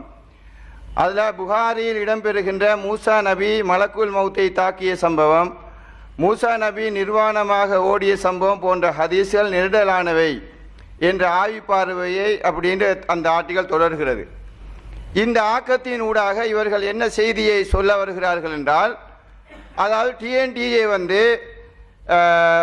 ஒரு செய்தி வருகிறது புகாரியிலே 278வது செய்தி. மூசா அலைஹிஸ்ஸலாம் அவர்கள் நிர்வாணமாக குளித்ததாக வரக்கூடிய ஒரு செய்தி. அந்த செய்தியை இவர்கள் நெருடல் என்று சொல்லி மறுக்கிறார்கள். அதைத்தான் அந்த ஆக்கத்தில் பதிவு செய்திருக்கிறார்கள்.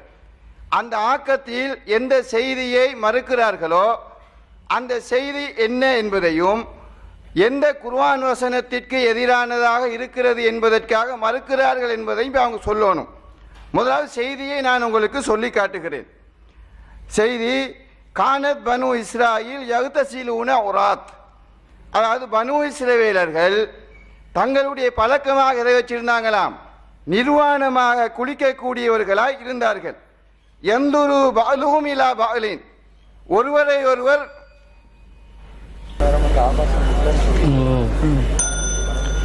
அன்பிற்குரியவர்களே, அந்த அரிசுடைய விஷயத்தில் அந்த மறுமை நாளில் தான், கியாமத் நாள் நெருங்கும் போது தான் சூரியன் மேற்கில் உதிக்கும் என்ற மாதிரி ஒரு செய்தியை சொன்னாங்க. இதான் சொல்கிறது, ஒரு அறிவிப்பு சம்பந்தமாக தெளிவாக இருக்கணும். ஆய்வு செஞ்சதாக தான் சொல்கிறீங்க, ஆய்வறிக்கைகளை மக்கள் கேட்டாங்க, சமர்ப்பிக்கலை. சரி, இங்கே ஏதாவது ஒன்று சொல்லுவாங்கன்னு பார்த்தா இங்கேயும் எல்லாம் மொக்க போடுறது தான் நடக்குது. அறிவு கொழுந்துகள் தானே அவங்க எங்கள்கிட்ட கேட்குறாங்க, அந்த அறிவு கொழுந்துகள் கிட்ட நாங்கள் கேட்குறோம். ஹதீஸுகளை பார்க்கறது இல்லையா? நாங்கள் ஒரு ஹதீஸ் எடுத்து சொன்னோன்னே அது மட்டும்தான் ஒரு அறிவிப்புன்னு எடுத்துக்கொள்றதா? எத்தனை அறிவிப்புகள் வருது? சூரியன் சஜதா செய்யறதுக்கு போகுது, அல்லாஹ் தஆலா அனுமதியை மறுக்கிறான். மறுக்கும் போது அந்த சூரியனுக்கு அல்லாஹ் என்ன சொல்றான், நீ திரும்ப சென்று விடு, இர்ஜிஇ மின் ஹைசு ஜிஹ்தி, எங்கிருந்து வந்தாயோ அங்கே நீ திரும்பி சென்று விடு அப்படின்னு அல்லாஹ் சொல்றான். இப்போ நாங்கள் ஹதீஸ்ல இருந்து சூரியன் திரும்ப சென்று திரும்ப கிழக்கில் தான் உதிச்சிச்சு அல்லது மேற்கில் தான் உதிச்சிச்சு என்றதுக்கெல்லாம் ஆதாரம் காட்ட வேண்டியது இல்லை. ஏனென்றா அரிசுக்கு போன சூரியன் ரிட்டர்ன் வரணுமா இல்லையா? அரிசியில அப்படிப்பட்டு தங்குமா? அரிசுக்கு கீழே தான் அதில் உறங்கும் இடம் இருக்குதா, அங்கதான் ஓய்வு பெறும் இடம் இருக்குதா? திரும்பி வரதான் வேணும். நாங்க சொல்லாவிட்டாலும் சூரியன் திரும்பி வரணும். வரும்போது சென்ற வழியிலே தானே திரும்பி வரணும். அதுதான் அல்லாஹ் சொல்லி காட்டுறான், இர்ஜிஇ, நீ திரும்பி சென்று விடு. எப்படி வந்தாயோ மின் ஹைசு ஜீதி, எங்கிருந்து வந்தாயோ அங்கே சென்று விடு. அதான் கேட்டோம். நாங்க வடக்க நோக்கி போறோம், திரும்பி வரணுமெண்டா தெற்க நோக்கி தானே வரணும். அப்போ கிழக்குல உதிக்கிற சூரியன் திசை மாறி மேற்குல உதிக்க வருமா இல்லையா? அது மறுமை நாளுக்கு கியாமத் நாள் விஷயம் பார்க்காம சொல்றாங்க. உங்களோட கண்கள் தான் கண்ணாடியும் போட்டு தான் இருக்கிறீங்க, ஆனா விளங்குது இல்லை போல. நீங்க தான் பார்த்து சொல்லணும், உங்களோட தரப்பு தான் பார்த்து சொல்லணும். எப்படி ஹதீஸ்ல வருது? நபிகள் நாயகம் ஸல்லல்லாஹு அலைஹி வஸல்லம் சொன்னதாக வருகிறது, ஃபதர்ஜிஉ ஃபதுஸ்பிஹு தாலியத்தன் மின் மத்லிஹா. அதுக்கு அல்லாஹ் திரும்பி சென்று விடு என்று சொன்ன உடனே அது திரும்பி சென்று விடும். சென்று விட்டு எங்கிருந்து உதிக்குமோ அங்கிருந்து உதித்து விடும். எங்கிருந்து உதிக்குமெண்டா வளமையா சூரியன் எங்கிருந்து உதிக்கும்? மேற்குலையா உதிக்கும்? கிழக்குல தானே உதிக்கும். அப்ப ஹதீஸ் என்ன சொல்லுது? அல்லாஹ் எப்படி கட்டளை இடுவானா? நீங்க சொல்ற கட்டுக்கதை. அல்லாஹ் எப்படி கட்டளை இடுவானா? அல்லாஹ் கட்டளை இடுவான், திரும்பி சென்று விடு. நீ ஏற்கனவே எங்கிருந்து உதிச்சியோ அங்கே நீ என்ன செய்? உதிர்ந்து விடு. அப்ப நீ கிழக்குல தான் உதிக்கணும் என்று சொல்லி அல்லாஹ் கட்டளையிட்டதா வருது. ஆனா போற ரூட்ல திரும்பி வந்தா மேற்குல உதிக்க வேண்டி வருது. இது கிழக்குல சூரியன் உதிப்பதற்கு மாற்றமாக இருக்கிறது. அல்லாஹ் இதை பற்றி அறியாது பேசுகிறானா? அல்லாஹ்வின் தூதர் ஸல்லல்லாஹு அலைஹி வஸல்லம் அவர்கள் அல்லாஹ்வுடைய சொல்லாக வஹீக்கு முரணா சொல்லி இருக்கிறதா வருது. அவங்க அப்படி சொல்லுவாங்களான்னு தான் கேட்கிறோம். இது புரியலையா? அறிவிப்பு வேணுமா? புகாரியில முஸ்லிம்ல 228வது ஹதீஸ். நல்ல உங்களுடைய கண் பார்வையை பெரிதாக்கி பார்த்து முடிவெடுங்க. இது கியாமத் நாளை பத்தி பேசல, வளமையான செய்திகளை பத்தி பேசுது. அடுத்ததான் அன்பிற்குரியவர்களே, எத்தனை வாதம் வச்சோம்? இது கேள்வி பதில் நிகழ்ச்சியா? அவங்க கேள்வி கேட்க நாங்க பதில் சொல்ல. கருஞ்சீரகம் என்றாங்க, 2 வரி என்ன சொல்ல வர்றாங்கன்னு பார்த்தோம், பதில் இல்ல. வாதத்தை வைங்கண்டோம், இன்னும் வாதத்தை வைக்கல. திரும்ப ஏதாவது ஒன்று அவங்களா கிளப்பி கொண்டு இதுல என்ன விளக்கம் வருது, நீங்க பதில் சொல்லுங்க. என்ன தேவை இருக்குது? தலைப்பு என்ன? குர்ஆனுக்கு ஹதீஸ்கள் முரண்பட்டால் அறிவிப்பாளர் ரீதியாக சரியாக இருந்தாலும் அதை மறுக்க வேண்டும் என்பது எங்களுடைய நிலைப்பாடு. எப்படி முரண்படுகிறது, எப்படி நாங்கள் அதை மறுக்க வேண்டும் என்பதை நாங்க வருஷப்படுத்தி கொண்டு இருக்கிறோம். நீங்களா அதை எங்களுக்கு வருஷப்படுத்த வேண்டிய அவசியம் இல்லை. நாங்க ஒரு லிஸ்ட்டை வச்சு சொல்லுவோம், இது இப்படி முரண்படுது, இது இப்படி முரண்படுது. உங்களோட கடமை என்ன? உங்களோட நிலைப்பாடு என்ன? முரண்படவே செய்யாது, விளக்கம் கொடுக்கலாம், அழகிய விளக்கம் கொடுக்கலாம். அந்த அழகிய விளக்கத்தை சொல்லுங்களே. நாங்க ஒன்றை சொல்றதுக்கு முன்னாடியே அவங்க வச்சுட்டாங்களாம். வச்சதுக்கெல்லாம் நாங்க பதில் சொல்லி கொண்டு போகணுமாம். ஆனா ஒன்றுக்கும் பதில் சொல்லாம போக மாட்டோம். எங்களோட ஜமாத்துல எல்லாத்துக்கும் பதில் இருக்குது, பதில் சொல்லிட்டு தான் போவோம். அடுத்தவர் வர்றாரு, அவருக்கு உம்மு ஹராம் விட்டா வேற ஒரு விஷயம் கிடையாது போல. உம்மு ஹராம் மஹரம் என்று நாங்கள் தெளிவாக சொல்லிவிட்டோம், மஹரம் என்பதற்கு ஆதாரம் காட்டணும். ஆரம்ப அமர்வுல பதில் சொல்லிட்டோம். ஆரம்ப அமர்வுல இறுதி நேரத்தில் அவங்க மஹரம் என்பதற்கு என்னமோன்னு சொன்னார். யாருக்காவது புரிஞ்சா? அவங்க மஹரம் உம்மு சுலைம், மஹரம் உம்மு சலமா, உம்மு ஹராம் என்று மாறி மாறி மாறி எதையோ சொன்னீங்க. தெளிவாக மஹரம் என்பதற்குரிய வாதத்தை வைங்க, ஆதாரத்தை காட்டுங்க. நீங்க பாட்டுக்கு சொல்லுவீங்களா? இட்டு கட்டுவீங்களா? அல்லாஹ்வின் தூதர் ஸல்லல்லாஹு அலைஹி வஸல்லம் அவருடைய பேர்ல கண்ட நின்ற கசட செய்திகளை, அசிங்கமான செய்திகளை நீங்களா வச்சுக்கொண்டு அதை பாதுகாத்துக்கு கற்பனை வேற. இவங்களுக்கு ஆதாரத்தை காட்டுங்க. அல்லாஹ்வின் தூதர் ஸல்லல்லாஹு அலைஹி வஸல்லம் அவர்களுடைய காலத்தில் வாழ்ந்த ஒருவர் அவங்க மஹரம் என்று சொல்லி சொன்னார்களா? காட்டுங்க ஆதாரத்தை. ஒரு ஊர்ல உறவுக்காரர்கள் யார் என்றத அந்த ஊர்ல வாழ்ற அந்த காலத்தில் வாழ்றவங்களை சொல்லணும். அவங்க சொன்னதா வரலையே. நீங்க எப்படி அதை சொல்லுவீங்க மஹரம் என்று? நீங்களா புதுசா கண்டுபிடிச்சு சொல்றீங்களா? தனியா இருந்ததுனால மஹரம் ஆகி விட்டார்கள் என்று புரிஞ்சுக்கோங்க கேட்டா நாங்களும் கேட்டோம். உங்களோட வீடுகளுக்கு வர்றோம், தனிமையில இருக்கிறோம், மஹரம் ஆகிருமா? கேட்டோமே பதில் சொல்றீங்களா? இதுதான் உங்களுடைய நிலைப்பாடாக இருந்தால், உங்களுடைய கருத்தாக இருந்தால், உங்களுடைய வீடுகளுக்கு உங்கள் தரப்பினரிலிருந்தே ஆக்கள் அனுப்புறோம், கொஞ்சம் போயிட்டு வாங்க, மஹரம் ஆக்கி கொள்ளுங்க. மஹரம் ஆக்குவீங்களா? பதில் சொல்லுங்க. அதுக்கெல்லாம் பதில் இல்ல. அறிவு குழந்தைகள் பேசுறாங்க. இந்த அறிவு குழந்தைகளுடைய அறிவுடைய லட்சணம் விளங்குதா? இதுதான் ஆய்வாம், இதுதான் தெளிவாம், இதுதான் நேர்வழியாம். மீண்டு விட்டாங்களாம், நல்லா மீண்டுட்டீங்க, விளங்குது லட்சணம். கேள்விகளை கேட்டோம். அறிவிப்பாளர் சரியாக இருந்தால் அவர்களுடைய செய்தி நம்பகமானவர்கள் என்ற ஒரே காரணத்துக்காக ஏற்றுக்கொள்வீங்களா? குர்ஆனுக்கு முரணாக வருகிறது, அதை மறுக்க வேண்டும் என்றுதான் நாங்கள் ஒத்துக்கொள்ள வேண்டும். குர்ஆனுக்கு முரணாக வந்தா அறிவிப்பாளர் நல்லவர் என்று வந்ததனால நாங்கள் ஏற்றுக்கொண்டுதான் ஆகணும் என்று சொல்றீங்களே. அறிவிப்பாளர்களை இடை போட்டவர்கள் யார்? இமாம்கள், மனிதர்கள். மனிதர்கள் இடை போட்டதில் தவறு வராதா? நபிகள் நாயகம் எடை போட்டதிலே தவறு வந்துச்சே. அஸ்ஹாபி அஸ்ஹாபி என்றார்களே, வாயை திறக்கிறாங்களா? ஏன் பதில் இல்லை? ஹுசைமாவை கேட்டோம், ஹுசைமாவை கேட்டோம். என்ன வாதம் இதுவரைக்கும் வைக்கவில்லை. இதுவரைக்கும் ஒரு வாதத்துக்கு பதில் இல்ல. அஸ்ஸாபி என்ற ரசூலுல்லாஹ் சொன்ன கணிப்பு தவறா போச்சே, பதில் சொல்லுங்க. கேட்டோம். ஹஸ்ஸான் பின் சாபித் கசையடி வாங்கினாரே, நபி தோழராக இருந்தாரே, நம்பகமானவராக இருந்தாரே, அவதூறு சொன்ன குற்றத்துக்கு கசையடி வாங்கினாரே, அது தவறு இல்ல, அப்படி இல்ல, அவர் நல்லவர் தான், கசையடி வாங்கினதா இல்லைண்டு கசையடி வாங்கின செய்தியை மறுத்து தான் இதை பாதுகாக்க வேண்டி வரும். அதை நீங்க பதில் சொன்னீங்களா? அதுக்கு பதில் இல்ல. இது போன்று மனிதர்கள் கணிப்பதில் தவறு வரும். இந்த மாதிரி பட்டியல் போட்டோம், எதுக்கும் பதில் இல்ல. மதுரம் என்பதற்கு ஆதாரம் கேட்டோம், பதில் இல்ல. மூசா அலைஹிஸ்ஸலாத்து பேர்ல என்னமோ ஸ்டார்ட் பண்ணாங்க. ஸ்டார்ட் பண்ணோன்னு இங்கால நொக் அவுட் ஒன்று கொடுத்தோன்னே அதை பத்தி வாயே திறக்கல. இன்ஷா அல்லாஹ் அது தொடர வைக்கிறோம்.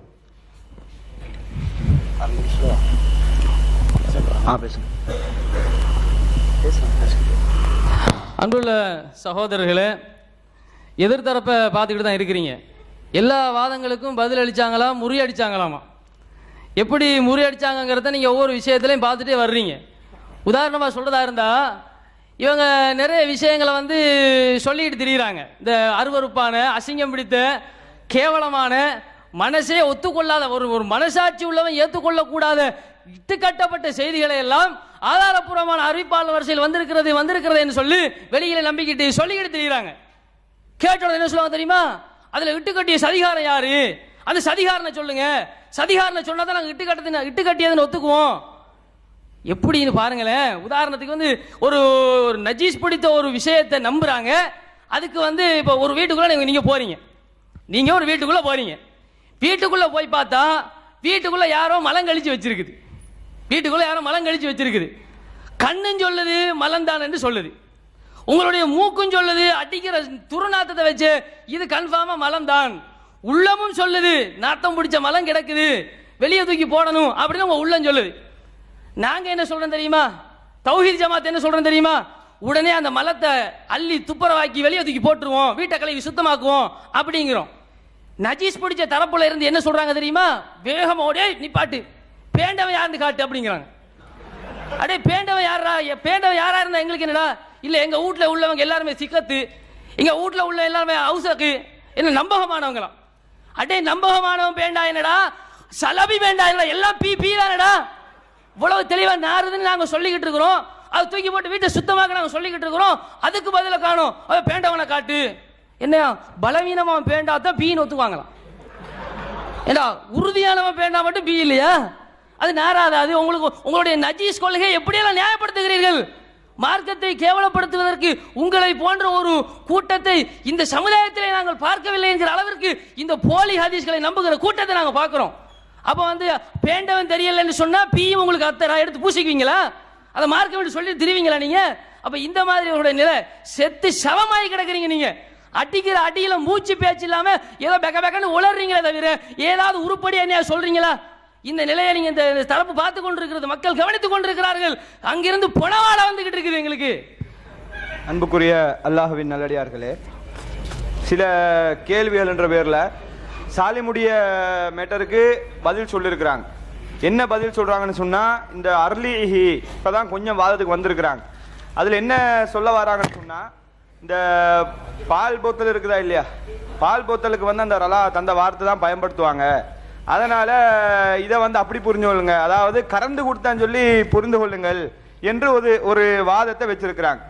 இது இத சப்ஜெக்டுக்கு போறதுக்கு முன்னாடி ஒரு அடிப்படையை தெளிவுபடுத்துறேன். அதாவது குர்ஆனுடைய வசனங்களை தெளிவுபடுத்துறதாக இருந்தா முதலாவது குர்ஆன் அதுக்கு என்ன விளக்கம் சொல்லிருக்குது அப்படின்ற அர்த்தத்தை ஃபர்ஸ்ட் பார்க்கணும். குர்ஆனுக்கு ஒரு குர்ஆனுடைய வசனத்துக்கு என்ன விளக்கம் வேண்டும் என்று பார்ப்பதாக இருந்தால் முதலாவது அதை பத்தி குர்ஆன் என்ன சொல்லுது, அந்த வார்த்தைக்கு குர்ஆன் என்ன சொல்லுது அப்படின்ற அர்த்தத்தை முதலாவது பார்க்கணும். அதே போல ரசூலுல்லாஹ் அந்த வார்த்தைக்கு எந்த அர்த்தத்துல பயன்படுத்தினாங்க அப்படின்றத முதலாவது பார்க்கணும். அதை விட்டுட்டு 1800 வருஷம் ரசூலுல்லாஹ் மௌத்தா போய் பல வருஷத்துக்கு பின்னாடி வந்த ஒருத்தன் சொன்னதை வச்சு என்ன ஆதாரம் காட்டக்கூடாது? ரலாத்துக்கு பாத்தீங்களா பால் போத்தல் அர்த்தம் இருக்குது, எனவே கறந்து கொடுக்கணும், இப்படி வாதம் வைக்க கூடாது. எப்ப போகலாம்னு சொன்னால் ரசூலுல்லாஹ்வுடைய காலத்துல அந்த வார்த்தை பயன்படுத்தாமலே இருந்திருந்தா, ரலாத்துன்ற வார்த்தைக்கு ரசூலுல்லாஹ் ஒரு அர்த்தமே சொல்லி இல்ல, அல்லாஹ் ஒரு அர்த்தமே சொல்லி இல்லாட்டி நீங்க முஞ்சித தேடி போங்க.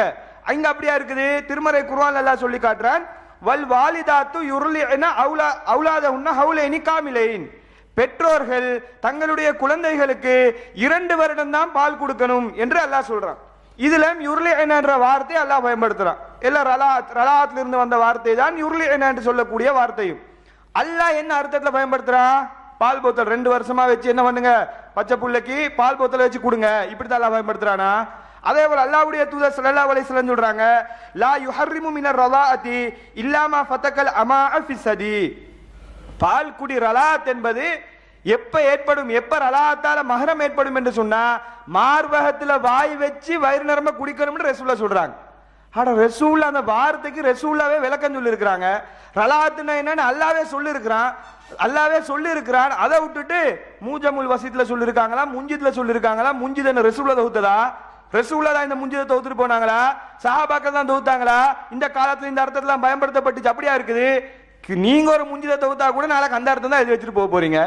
யாரு பின்னாடி வரக்கூடிய ஆட்கள் கூட எந்த அர்த்தத்தை பயன்படுத்தினாங்களோ அதைத்தான் எடுக்கணும்ன்ற கிடையாது. முதலாவது என்ன பார்க்கணும்னா அந்த வார்த்தைக்கு குர்ஆன்ல என்ன அர்த்தம் இருக்குது, ஹதீஸ்ல என்ன அர்த்தம் இருக்குது, இதை வச்சு தான் முடிவு பண்ணணும்.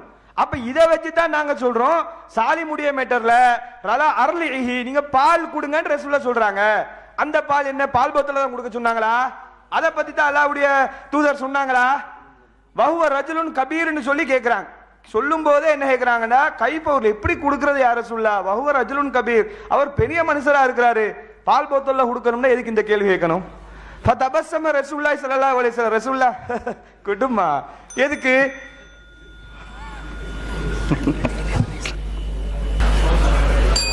அஸ்ஸலாமு அலைக்கும் வரஹ்மத்துல்லாஹி வபரகாத்துஹு. முதலாவது ஒரு சின்ன அடிப்படை என்ன கேட்டால், இப்போ வந்து வாதமாக வையுங்கள், குசைமாக வையுங்கள், அதை வையுங்கள்னு சொல்லி நிற்கிறாங்க. முதல்ல ஒன்று விளங்கணும். பொதுவாக ஏற்கனவே இருக்கக்கூடிய அந்த அனைவரோட இதுலேயும் ஹதீஸ் கலையில் வந்து சரியான ஹதீஸ்கள் இது வந்து அல்லாஹ்வுடைய வஹீன்னு சொல்லி ஏற்றுக்கொள்ளப்பட்ட ஹதீஸ்களில் இருந்து ஒரு குறிப்பிட்ட சிலதை இவங்க மட்டும்தான் மறுக்கிறாங்க. இதான் இங்கே பஞ்சாயத்து, இதை விளங்கணும். அப்போ இவங்க மறுக்கிறாங்க குர்ஆனுக்கு முரணன்னு சொல்லி காரணத்தை சொல்லி மறுக்கிறாங்க. இப்போ அதை வந்து நீங்கள் குர்ஆனுக்கு முரணன்னு சொல்கிறீங்களே, நீங்கள் சொல்லக்கூடிய முரண்பாடு பொய்யானது, அது குர்ஆனுக்கு முரண் இல்லை. நீங்கள் எதை முரண்பாடு கற்பிப்பீங்களோ அதை முரண் இல்லைன்னு அந்த இடத்துல விளக்குவோம். இதுக்கு தான் நாங்கள் வந்து உட்கார்ந்து இருக்கிறோம். வாதத்தை விளங்கி பேசுங்க. கண்ணை பொத்திக்கிட்டு பேசுகிற மாதிரியோ இல்லாட்டி நீங்கள் கனவுல பேசுகிற மாதிரியோ என்ன யோசனையில் பேசுகிறீங்களோ விளங்குது இல்லை, விளங்குங்க முதலாவது. எனவே உங்களோட கடமை ஒவ்வொரு ஹதீஸையும் இந்த ஹதீஸ் இந்த குர்ஆன் வசனத்துக்கு இவ்வாறு முரண், நீங்கள் முரண் இல்லைன்னு நிரூபிச்சு காட்டுங்க. நீங்கள் தான் வாதம் வைக்கணும், நாங்கள் இல்லை. நீங்கள் ஃபஸ்ட்டு அதை வைக்கணும். ஹுசைமாக்கு அப்படி வைக்கல, அந்த மற்ற ஹதீஸெல்லாம் கேட்டவனுக்கும் வைக்கல. வைக்காமல் இருந்துட்டு எங்கள்கிட்ட வாதம் வைக்கட்டான். மறுக்கிற நீங்க தான் வாதம் வைக்கணும். இது முதல் விஷயம். ரெண்டாவது விஷயம் அஜ்வா எடுத்துக்கிறாரு. ஓகே மாஷா அல்லாஹ், அஜ்வா எடுத்துக்கிறாரு. இப்போ இந்த அஜ்வாவுடைய விஷயத்தில் முதலாவது விஷயம் ஒன்று கிளியர் பண்ணிக்கொள்ளணும். இவங்கள்ட்ட ஒரு நான் அப்போதே சொன்னேன் இல்லையா, அந்த பித்தலாட்ட கோணம் இருக்குது. சிலதை வந்து உண்மையோட பொய்ய கலந்துருவாங்க, சிலதை புகைச்சலா விடுவாங்க, கிளியராக சொல்ல மாட்டாங்க. சில கட்டங்களில் மதில் மேல் பூனமாயிப்பாங்க, எங்கிட்ட பக்கம் ஜம்ப் பண்ணி திடீர்னு யாருக்கும் தெரியாது. இந்த அஜ்வா ஹதீஸ்ல இந்த மதில் மேல் பூனையா தான் வைக்கிறாங்க. முதல்ல நீங்க சொல்லணும், அஜ்வா சம்பந்தப்பட்ட எல்லா ஹதீஸையும் மறுக்கிறீங்களா, அல்லது இந்த விஷப்பரீட்சை சூனியம்னு சொல்றீங்களா ரெண்டு, இதை வந்ததை மட்டும்தான் மறுக்கிறீங்களா, அல்லது எதை எதை மறுக்கிறீங்க, எதை மறுக்கல? எல்லாத்தையும் மறுக்கிறேன்டா எல்லாத்தையும் மறுக்கிறேன்னு சொல்லுங்க, அதன் அடிப்படையில் எங்கள் வாதம் அமையும். எல்லாத்தையும் மறுக்கல, சிலதை தான் மறுக்கிறோம், சிலதை மறுக்கவில்லை என்றால் அதை வரையறுத்து சொல்லுங்க, அதன் அடிப்படையில் எங்கள் வாதம் அமையும். ஏன் இதை கேட்கிறோம்னா நீங்க என்ன வாதம் வைக்கிறேன்னு தெரியணும்ல. உங்களுக்கே தெரியாத மாதிரி தான் ஒவ்வொருத்தர் ஒவ்வொரு லெவல்ல போகுது. இது வந்து ஒரு புகைச்சல், யாருக்கும் கிளியர் இல்லை. எதை மறுக்கிறாங்க, மொத்தமா மறுக்கிறாங்களா, அது ஒரு துண்டை மறுக்கிறாங்களா, நாலஞ்சு மறுக்கிறாங்களா, இது நீங்க தெளிவா சொல்ல வேண்டிய உங்களோட கடமை. முதல்ல தான் சொல்லுங்க, சொன்னதுக்கு போற அஜ்வாவுக்குரிய பதில் இன்ஷா அல்லாஹ் வரும். அது ரெண்டாவது விஷயம். அடுத்தது அதில் ஒன்று வந்து அவர் எங்களோட அறிஞர் வந்து இன்னொரு கருத்து சொன்னார். என்னன்னு கேட்டால் வந்து அஜ்வாவை நாங்கள் மறுக்கிறோன்னு கேட்டால் நாங்கள் அது குர்ஆனுக்கு முரண் சொல்ல மறுக்கிறது காரணம்னு கேட்டால் மற்றது மாதிரி நீங்கள் துவாக்கள் எல்லாம் கொண்டு போடக்கூடாது, துவாக்கள் மாதிரியில் அஜ்வா மெட்டீரியல்னு சொல்லி. துவாவை பற்றி இப்போ யார் பேசினா ஆளே இல்லாத கடையில் நீங்கள் யாருக்கு டீ ஆத்துறீங்க? நான் வாதம் வைக்கவே இல்லை, வச்சா தான் நீங்கள் இதை பற்றி பேசியிருக்கணும். நாங்கள் அந்த வாதம் வைக்க போனோம், உங்களுக்கு யார் சொன்னது? வாய் வந்துச்சா இல்லை தானே? அப்ப நீங்க என்ன செய்யணும், உங்களோட வாதத்தை நம்ம வைக்கணும். வச்சதுக்கு அப்புறம் நாங்க பதில் சொல்லுவோமே, அந்த எதிர்வாதத்தை நீங்க மறுத்து வாதிடுங்க. எனவே நாங்க என்ன வாதம் வைக்க போறோம்னு உங்களுக்கு இன்னும் தெரியாது. அதனால முதல்ல சொல்லணும், எதை மறுக்கிறீங்கன்றதை டிஃபைன் பண்ணி சொல்லுங்க. அதுக்கப்புறம் அஜ்வாட வாதம் வரும். ஏன்னா அதுல தெளிவில்லை, உண்மையை தேடி பார்த்தோம் தெளிவில்லை. இதான் நிலவரம். அடுத்தது வந்து கருஞ்சீரகம்.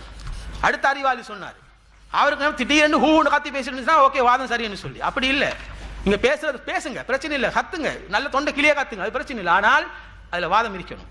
இங்க நாங்க என்ன கேட்கிறோம், தொடர்ச்சியா எல்லாத்துக்கும் கேட்கிறோம். கரைஞ்சிரத மறுக்கிறேன்னு சொல்றாரு, அடிச்சு சொல்ற மறுக்கிறோம், மறுங்க, யாரும் வேணாண்டா. இப்ப பிரச்சனைன்னு கேட்டால் நீங்க என்ன வசனத்துக்கு முரணு மறுக்கிறீங்க, அந்த வசனத்தை காட்டி வாதம் வைக்க சொன்னா மறுபடியும் பழைய மொக்க, இது சரி வராது. நீங்க வாதம் வைக்கணும். எப்படி வாதம் வைக்கிற என்ன, இந்த குர்ஆன் வசனத்துக்கு இந்த ஹதீஸ் முரண், அதனால் மறுக்கிறோம், அதுக்கு பிறகு நாங்கள் முரண் இல்லைன்னு நிரூபிச்சு காட்டுவோம். இதுதானே விவாதம், இதுதானே ஒப்பந்தம். ஒப்பந்தம் ஒரு பக்கத்தில் எங்கேயோ போறாங்க, கோயதாண்டி மல்லே போலன்றதுதான். சரியா? இது ரெண்டாவது விஷயம். அடுத்தது சூரியன். அடுத்த அறிஞர் அடுத்த கருத்து சொன்னார். என்னன்னு கேட்டா, சூரியனுக்கு வந்து குர்ஆன்ல இந்த ஆதாரம் கேட்டோம், குர்ஆன் எந்த குர்ஆன் வசனத்தை முரண் கேட்டா ஒரு மாபெரும் ஆதாரத்தை வச்சார். என்ன ஆதாரம்? அல்லாஹ் வந்து அல்லாஹ்வை தவிர உண்மை பேசுறவன் யார்? இப்ப அதுக்கும் சூரியனுக்கு என்ன சம்பந்தம்? அல்லாஹ்வை தவிர உண்மை பேசுபவன் யார்? அதை நாங்கள் இல்லைண்டா சொன்னோம். நாங்கள் என்ன கேட்குறோம், இந்த சூரியன் சுற்றி வரக்கூடிய நாங்கள் இதே திருப்பி திருப்பி கேட்குறோன்னு கேட்டால் நாங்கள் நிரூபிப்போம். நிரூபிக்க முந்தி நீங்கள் இதை மறுக்கிறது குர்ஆனுக்கு முரண் அடிப்படையில் அல்ல, நீங்கள் வேறொன்றுக்கு முரண் மறுக்கிறீங்க. உங்களோட பூனைக்குட்டியை வெளியே எடுக்கத்தான் ட்ரை பண்ணுறோம். நல்லா விளங்குங்க. சரியா? பூனைக்குட்டியில் வெளியே வரணும், எதுக்கு முரண் சொல்லணும். இந்த அல்லாஹ்வை தவிர அதிக உண்மை பேசுவோம் யார் என்ற வசனத்துக்கு குர்ஆன் சூரியன் ஹதீஸ் முரண் இல்லை, அது சம்பந்தமே இல்லாத ஹதீஸ். நீங்க அப்படின்னு சொன்னா நீங்க என்ன சொல்ல வர்றீங்க? அதாவது அல்லாஹ்வை தவிர உண்மை பேச யாருன்னா உண்மைக்கு முரண் சொல்ல வர்றீங்க. அப்ப உண்மை என்று சொன்னால் நீங்க இப்ப ஏதோ ஒன்று சூரியனை பத்தி நீங்க என்ன நினைக்கிறீங்க? அரிசண்டா என்ன நினைக்கிறீங்க? அரிசண்டா என்ன, அது எங்க இருக்குது? சூரியன்டா என்ன எங்க இருக்குது? அது எப்படி போகுது, எப்படி வருது? அதை இப்ப சொல்லுங்க, அதுக்கு பிறகு வரும் எது உண்மை எது பொய் என்று. சரியா? அடுத்தது சூரியன்ல கேட்டார் வந்து கண்ணை திறந்து இப்படி பார்க்கட்டும், இப்படி பார்க்கத்தே நோமலாவே பார்த்துட்டோம். நீங்க கண்ணை திறந்து அதே முஸ்லீமை பாருங்க. சரியா? அதே முஸ்லீம்ல இருக்குது. நான் சொன்னேனே, ஒரு நாள்ல தான் மேற்குல போறதுக்கு ரிவர்ஸ்ல போறது அல்லாஹ் வந்து அனுமதி மறுப்பான். மறுக்கிற அண்டு வந்த வழியில திரும்பி போடுவான். அது வரைக்கும் வரும், அது சஜிதா செய்யும். ஓகே, அது அல்லாஹ் தான் சஜிதா செய்ய அனுமதி கொடுப்பான். அவர் வந்த மாதிரியே போ. அப்போ அது பலமையான பயணப்பா அதில் பெய்த்து கொண்டே இருக்கும். இது பெய்த்து கொண்டும் இருக்கும், சஜிதா நடந்து கொண்டும் இருக்கும் தினசரி. இதை நாங்கள் விலகி காட்டுவோம் இன்ஷா அல்லாஹ். இதுல எந்த ஆட்சேபனையும் இல்லை. முதல்ல நீங்க இதை எந்த குர்ஆன் வசனத்துக்கு முரண் காட்டணும். தலைப்புக்கு உள்ளுக்க வாங்க. தலைப்புக்கு வெளியே போய்த்து நீங்க அமெரிக்கா ஆப்பிரிக்கா போவான்னு சொன்ன காரணம் இதுதான். நிதர்சனம் எங்களுக்கும் தெரியும். நீங்க நிதர்சனம் பேச தெரியும். நிதர்சனம் பேச இங்க வரல. உங்கள்கிட்ட நான் ஒப்பந்தத்தில் தெளிவாக கேட்டோம். நீங்க எதுக்கு முரண் மறுக்கிறீங்க? தேவைன்னா வீடியோ போடுறோம். குர்ஆனுக்கு முரண்படுதல், அறிவுக்கு முரண்படுதல், சிந்தனை முரண் இருக்கிறார் இல்ல குர்ஆனுக்கு முரண்படுதல், அதுக்குள்ள நாங்கள் எல்லாத்தையும் அடக்குவோம். அடக்குங்க, இப்ப அடக்கி காட்டுங்க. அடக்கிதான் நிரூபிச்சு காட்டணும். குர்ஆனுக்கு முரண் இந்த ஹதீஸ் கொடுத்து அவங்களுக்கு இந்த முஸ்லீம்ல இருக்குது. அதே முஸ்லீம்ல கண்ணத்தை வந்து நல்லா பாருங்க. இப்ப நீங்க வந்து பாருங்க, நான் பார்த்து நீங்க பாருங்க. சரியா? அதுல இருக்குது.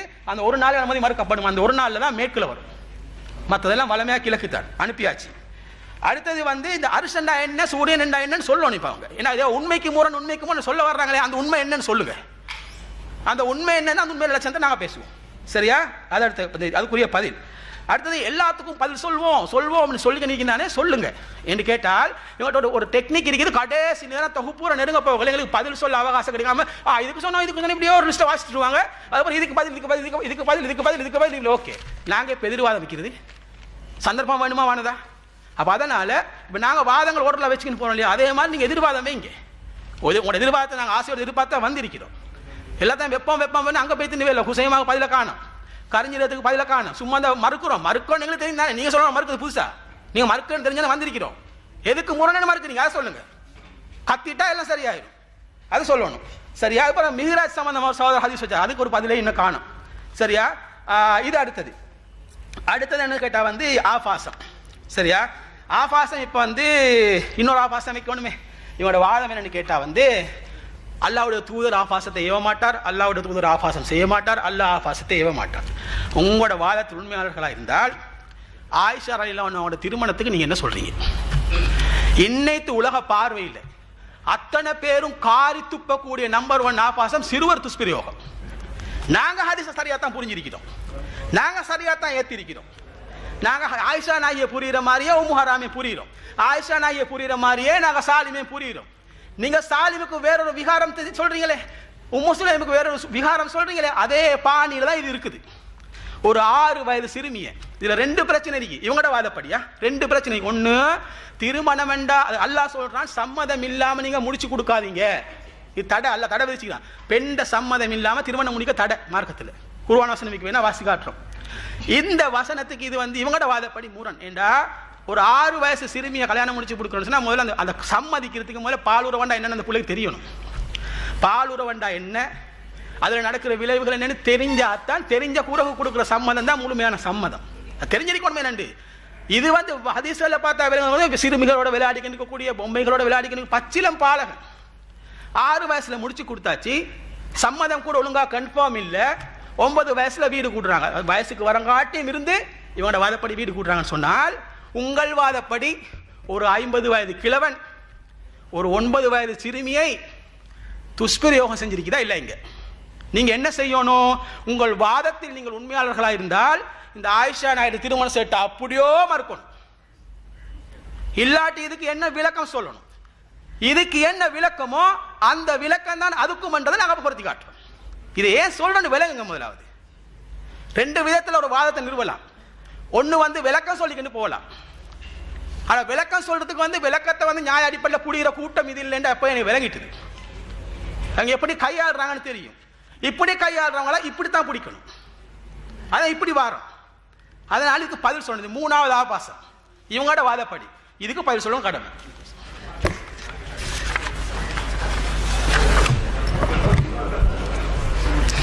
அடுத்தபடியா இந்த ஒரு விஷயத்தை ஒத்துக்கொண்டாங்க.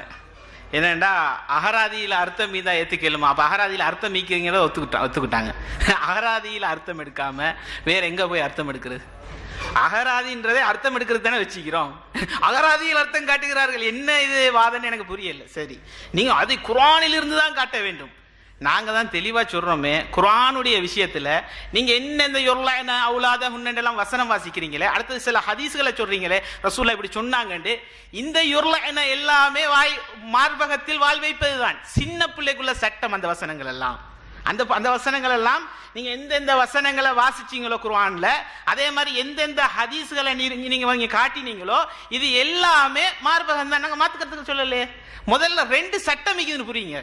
பால்குடி விஷயத்துல சிறிய பிள்ளைக்கு ஒரு சட்டம், பெரியவர்களுக்கு ஒரு சட்டம். இந்த 2 ஈக்குதுன்றத முதல்ல நீங்க புரிஞ்சீங்க. அது எல்லாமே எதுக்கு வரதுன்னு கேட்டா சின்ன பிள்ளைக்கு மார்பகத்தில் வச்சு தான் கொடுக்கணும். அதுதான் சட்டம். பெரியவர்களுக்கு கறந்து கொடுக்கணும். அதைத்தான் இந்த சட்டத்தை சொல்லுது அப்படின்றத நீங்க தெரிஞ்சுக்கணும். அடுத்து இந்த சத்தம் கொஞ்சம் ஓவரா வரதையும் கவனிச்சுக்கணும். நீங்க என்னன்னு கேட்டா, இந்த கறந்து கொடுக்கறதுல இவங்களுக்கு என்ன பிரச்சனையோ தெரியல. ரசூலுல்லாஹ் அல்லாஹ்வுடைய தூதர் சொல்றாங்க கறந்து கொடுக்க சொல்லிட்டு ஒரு சட்டத்தை அந்த இடத்துல நல்லா யோசிச்சு பார்க்கணும். அவங்க வந்து நாங்க எங்கட புள்ளையா பார்க்கிறோம். அந்த ஹதீஸகம் பாருங்க. முதல்ல வலத நாங்க எங்கட புள்ள, நாங்க எப்படி ரசூலுல்லாஹி ஸல்லல்லாஹு அலைஹி வஸல்லம் அவர்கள் புள்ளையா பார்த்தாங்களோ அது போல நாங்களும் இவரை புள்ளையா பார்க்கிறோம் வருது.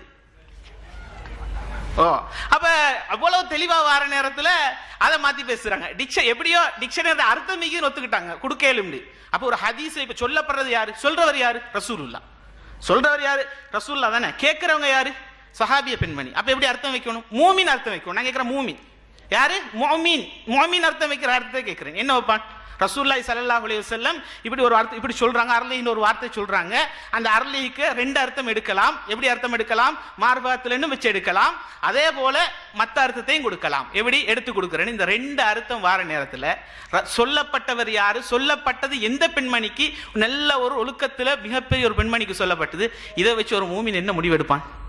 இது சொல்லப்பட்டது. அப்ப இது வந்து கறந்து கொடுக்கிறது, நேரடியா கொடுக்கிறது இல்லைன்னு புரிஞ்சுக்குவான். இதைத்தானே சொல்றோம். 2 அர்த்தம் மிக்கிற நேரத்தில் இந்த அர்த்தத்தை கொடுங்களே. அப்ப எல்லாம் ஒட்டு மொத்தமா அங்கே எங்க ஆபாசம் மிக்குது ஒண்ணுமே இல்லாம போயிடுமே. அடுத்தது ரஜுலுன் கபீருன். நாங்க தெளிவா கேட்டோம். ரசூலுல்லாஹ் சிரிச்சார்கள். அதை சிரிச்சு காட்டினார். ஹிஹிஹிண்டு ரசூலுல்லாஹ் சிரிச்சார்கள். அவங்க ஏன் ரஜுலுன் கபீர் என்னத்துக்கு வாசம் சொன்னாங்க? பால்குடி என்பது அவர் பெரிய மனுஷர் மார்பகத்தில் வச்சு எப்படி நான் கொடுப்பேன்டா கேட்டாங்க. அப்படி கேட்கவே இல்லையே. அது அந்த ஹதீஸ்ல நான் அது போற கொடுத்தேன்னு வருதே. அப்ப ஏன் கொடுத்தாங்க? அப்ப அதுல என்ன தெளிவா சொல்றாங்கன்னா, ரஜுலுன் கபீருன்னா பெரியவர்களுக்கு, சின்ன பிள்ளைகளுக்கு இந்த பால்குடி சட்டம் மீக்குது ரசூலுல்லாஹ். ஆனா இப்ப இந்த பெரியவர்களுக்கு சட்டம்ன்றது அவங்க கேள்விப்படல இது வரைக்கும். சின்ன பிள்ளையோட சட்டம் தான் கேள்விப்பட்டிருக்காங்க. இவர் பெரிய மனுஷர் ஆகிக்கிறாரே, அப்ப இவருக்கு எப்படி பால்குடி சட்டம் அப்ளை ஆகுன்றதை கேட்கறாங்க. அப்ப ரசூலுல்லாஹ் சிரிச்சு சொல்றோம், அப்ப தபஸ்ஸம ரசூலுல்லாஹ் குடுமானி பெரியவங்களுக்கும் கொடுக்கணும் அப்படின்னு. அன்புக்குரிய அல்லாஹ்வின் நல்லடியார்களே, என்ன பேசுறான்னு விளப்பம் இல்லாமல் பேசி கொண்டிருக்கிறாங்க. அர்லிஹி சம்பந்தமா ஒரு வாதத்தை எடுத்து வச்சாரு. அது சம்பந்தமா மரமண்டைக்கு புரியுற மாதிரி அழகா தெளிவுபடுத்துறேன். நான் என்ன, ஒரு குர்ஆனுடைய ஒரு வசனத்துக்கு அர்த்தம் சொல்றதாக இருந்தா, ஒரு வார்த்தையில சர்ச்சை ஆயிருச்சு, இதுக்கு அர்த்தம் என்ன அப்படின்னு விளக்குறதாக இருந்தா, முதலாவது அந்த வார்த்தையை அல்லாஹ் குர்ஆன்ல பயன்படுத்திருக்கிறானா, வேற வேற இடத்துல எப்படி பயன்படுத்தப்பட்டிருக்குது, எந்த அடிப்படையில வார்த்தை அர்த்தம் சொல்லணும். அப்படியும் இல்லையா ஹதீஸ்கள்ல என்ன அர்த்தத்துல சொல்லப்பட்டிருக்குது அப்படின்ற அர்த்தத்துக்கு போகணும். ஒன்றுமே இல்லாட்டி நீங்க என்ன பண்ணுங்கன்னு சொன்னா முஞ்சுதுக்கு போறதா ஒரு தனி கணக்கு. தெளிவா சின்ன பிள்ளைக்கு மாதிரி, பால் குடிக்கிற பிள்ளைக்கு மாதிரி சொன்னேன். என்ன சொன்ன, இது அல்லாஹ்வுடைய தூதருடைய காலத்திலே தெளிவுபடுத்தப்பட்டிருக்குது, ரசூலுல்லாவே தெளிவுபடுத்திருக்கிறாங்க, அல்லாஹ்வும் அருளெழுகின்ற வார்த்தைக்கு அர்த்தம் என்னன்றதை தெளிவுபடுத்திருக்கிறாங்க. அப்படி இருக்கத்தக்கன கறந்து கொடுக்கணும்னு சொல்லி நீங்க உங்க மனோ இச்சையில பூத்தக்கூடாது. ஹதீஸுக்கு என்ன விளக்கமோ அந்த விளக்கத்தை தான் சொல்லணும் என்று சொன்னேனே. இதுக்கு என்ன சொல்றான்னு அப்பான ஒத்துக்கிறாரு, முஞ்சித்தில் இருக்கக்கூடிய அர்த்தத்தை ஒத்துக்கொண்டாரு அல்ஹம்துலில்லாஹ் என்று சொல்லக்கூடிய ஒரு கிறுக்குத்தனத்தை நாங்க பார்த்தோம். தெளிவா சொன்னோம், இருக்கும்னு சொன்னா குர்ஆன்ல இருந்து அதை எடுத்துக்கலுங்க, ஹதீஸ்ல இருந்து அதுக்கு தான் முன்னுரிமை கொடுக்கணும், அதுக்கு பின்னாடி தான் முஞ்சிதுக்கு போகணும்னு சொன்னோம். இப்ப சரி, உங்க வாதப்படியே குர்ஆன்ல சாஅத்ன்ற வார்த்தை பயன்படுத்தப்பட்டிருக்குது, எக்கச்சக்கமான இடங்கள்ல சாஅத்னு சொல்லி பயன்படுத்தப்பட்டிருக்குது. சாஅத்னா என்ன, மறுமை நாள். மறுமை நாள் என்ற அர்த்தத்துல தான் திருமறை குர்ஆன்ல என்ற சாஅன்ற அந்த வார்த்தை பயன்படுத்தப்பட்டிருக்குது. இப்ப நீங்க சொன்ன அதே முஞ்சித போய் எடுத்து பாத்தீங்கன்னு சொன்னா அதுல டைம்னு சொல்லி வரும், நேரம். நேரம் சம்பந்தமா சொல்லக்கூடிய விஷயத்துக்கு தான் இந்த நேரம் சம்பந்தமான விஷயத்துக்கு தான் சாஅத்னு சொல்லுவாங்க முஞ்சுதுல. நீங்க குர்ஆன் எடுத்து பாத்தீங்கன்னு சொன்னா அந்த இடம் எல்லாத்துக்கும் என்ன பண்ணுங்க, ஆலிம் சார் சொன்ன மாதிரி முஞ்சித போறது பாருங்க, மூஜமுல் வசீத்துல இருக்குது, டைம்னு சொல்லி வருது. எனவே மறுமை சம்பந்தப்பட்ட எல்லா இடத்துக்கும் என்ன பண்ணுங்கன்னு சொன்னா டைம்னு அர்த்தம் சொல்லுங்க. சொல்லுவீங்களா? கிறுக்குத்தனம்னு சொல்லுவானா இல்லையா? ஏண்டா லூசுத்தனமா அர்த்தம் வைக்கிறேன்னு சொல்லி கேட்பானா இல்லையா மக்கள்? அப்ப என்ன அர்த்தம்னா, சாஅத்துக்கு அல்லாஹ் என்ன அர்த்தத்துல பயன்படுத்துறான் அதை முதலாவது மண்டையை யோசிங்க, அதுக்கு பின்னாடி முஞ்சிதுக்கு போங்க. அங்க அர்த்தம் இல்லாட்டி முஞ்சிதுக்கு போங்க. இருக்குது அதை விட்டுட்டு மனமுரண்டா என்ன பண்றாங்கன்னு சொன்னா முஞ்சிதுக்கு போகக்கூடிய ஒரு வேலையை செஞ்சு கொண்டிருக்கிறாங்க. அடுத்ததாக என்ன சொல்ல வராங்கன்னு சொன்னா, தனி சட்டம், சாலிமுக்குரிய தனி சட்டம்னு சொன்னாங்களா? நான் கேட்டேன், தனி சட்டமாக இருக்கும் என்று சொன்னால் அல்லாஹ்வுடைய தூதர் எதுக்கு சிரிக்கணும்? பெரியவங்களுக்குள்ள ஒரு சட்டத்தை சொல்ல வரதா இருந்தா சிரிக்கிறது என்ன இருக்குது? கறந்து கொடுக்கிறதாவே வச்சு கொண்டால் கூட பெரிய ஆளுக்கு கறந்து கொடுக்கிறதா மெட்டர்னு சொன்னா எதுக்கு சிரிக்கணும்? சிரிக்காமல சிரிச்சு குடுமான்னு சொல்லணுமா? இல்லம்மா இதுதான் சட்டம், ரெண்டு நீ பெரிய ஆளுக்கு சட்டம் கேட்டுக்கிட்டு இருக்கிற, பெரிய ஆளுக்கு இதுதான் சட்டம், கறந்து கொடுத்துட்டு போ, அத மெட்டரே கிடையாது, இப்படி சொல்லணுமா? அதை சொல்றதை விட்டுட்டு எனக்கு தெரியும் பெரியவன் சொல்லி குடுமா, இது ரசூலுல்லாஹ் இப்படி சொல்லுவாங்களா? ரசூலுல்லாஹ் சிரிப்பாங்களா? அப்ப அதுல இருந்தே என்ன விளங்குதுன்னு சொன்னா இது கறந்து கொடுக்கறத பத்தி பேசல. இன்னும் சொல்ல போனால் உங்க வாதப்படி நீங்க தானே சொல்றீங்க ஆபாசத்துக்கு எல்லாம் விளக்கம் சொன்னீங்களே, ஆபாசம் வெள்ளக்காரி தொடைய காட்டின ஆபாசம் இல்ல, அப்படி இல்ல இப்படி இல்ல எல்லாம் சொன்னீங்களே. உங்க வாதப்படியே அல்லாஹ்வுடைய தூதர் இதை சொல்லுவதாக நம்பினால், அல்லாஹ்வுடைய தூதர் தான் இந்த செய்தியை சொன்னாங்க என்று நம்புவதாக இருந்தா நீங்க என்ன பண்ணணும்? மார்வகத்துல வாய் வச்சு குடிக்கிறது தப்பில்லைன்னு சொல்லணும். அங்க பூனை வெளியே வருது, அங்க சொன்னா எல்லாம் எழுப்பி போயிடுவாங்க, விமர்சனம் வந்துருச்சு, இவ்வளவு நேரம் எப்படி பேசிக்கிட்டு இருந்தாங்கன்னு சொன்னா அதுல என்ன ஆபாசம் இருக்குது, அது கொடுக்கலாம் தானே அப்படின்ற மாதிரி பேசிக்கிட்டு இருந்தாங்க. இப்ப ஏன் ஆபாசமா சித்தரிக்க வேண்டும், அது கறந்து கொடுக்கறத பத்தி தான் பேசுது, அப்படியே பெல்ட் அடிக்கக்கூடிய ஒரு வேலையை செஞ்சு கொண்டிருக்கிறாங்க. இன்னும் சொல்ல போனா அடுத்தது உம்முஹாத்துல் மூமீன்களை கேவலப்படுத்தி இருக்கிறார்கள். ஆயிஷா நாய் அவர்கள் தவறா புரிஞ்சிருக்காங்களா? யாருடா தவறா புரிந்தது? ஆயிஷா நாய் மேல அல்லாவே சிறப்பிச்சு சொல்றான், அவங்களுடைய கற்பை பத்தி அல்லாவே சிலாயித்து சொல்றான். அப்படி இருக்கும்போது சொல்றாங்க இல்ல ஆயிஷா நாய் தவறா புரிஞ்சு அப்படி கண்டமாய் கொடுத்துக்கிட்டு இருந்தாங்க. எந்த அளவுக்கு கேவலப்படுத்துறீங்க?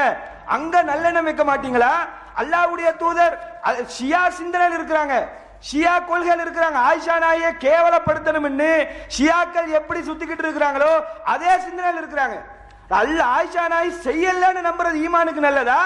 அல்லாவே ஆயிஷா நாயை பத்தி பாராட்டி சொல்லும் போது ஆயிஷா நாய் இப்படி செஞ்சிருக்க மாட்டாங்க, உம்முஹாத்துல் மூமின் இப்படி பேசியிருக்க மாட்டாங்க என்று சொல்லுவது ஈமானுக்கு நல்லதா?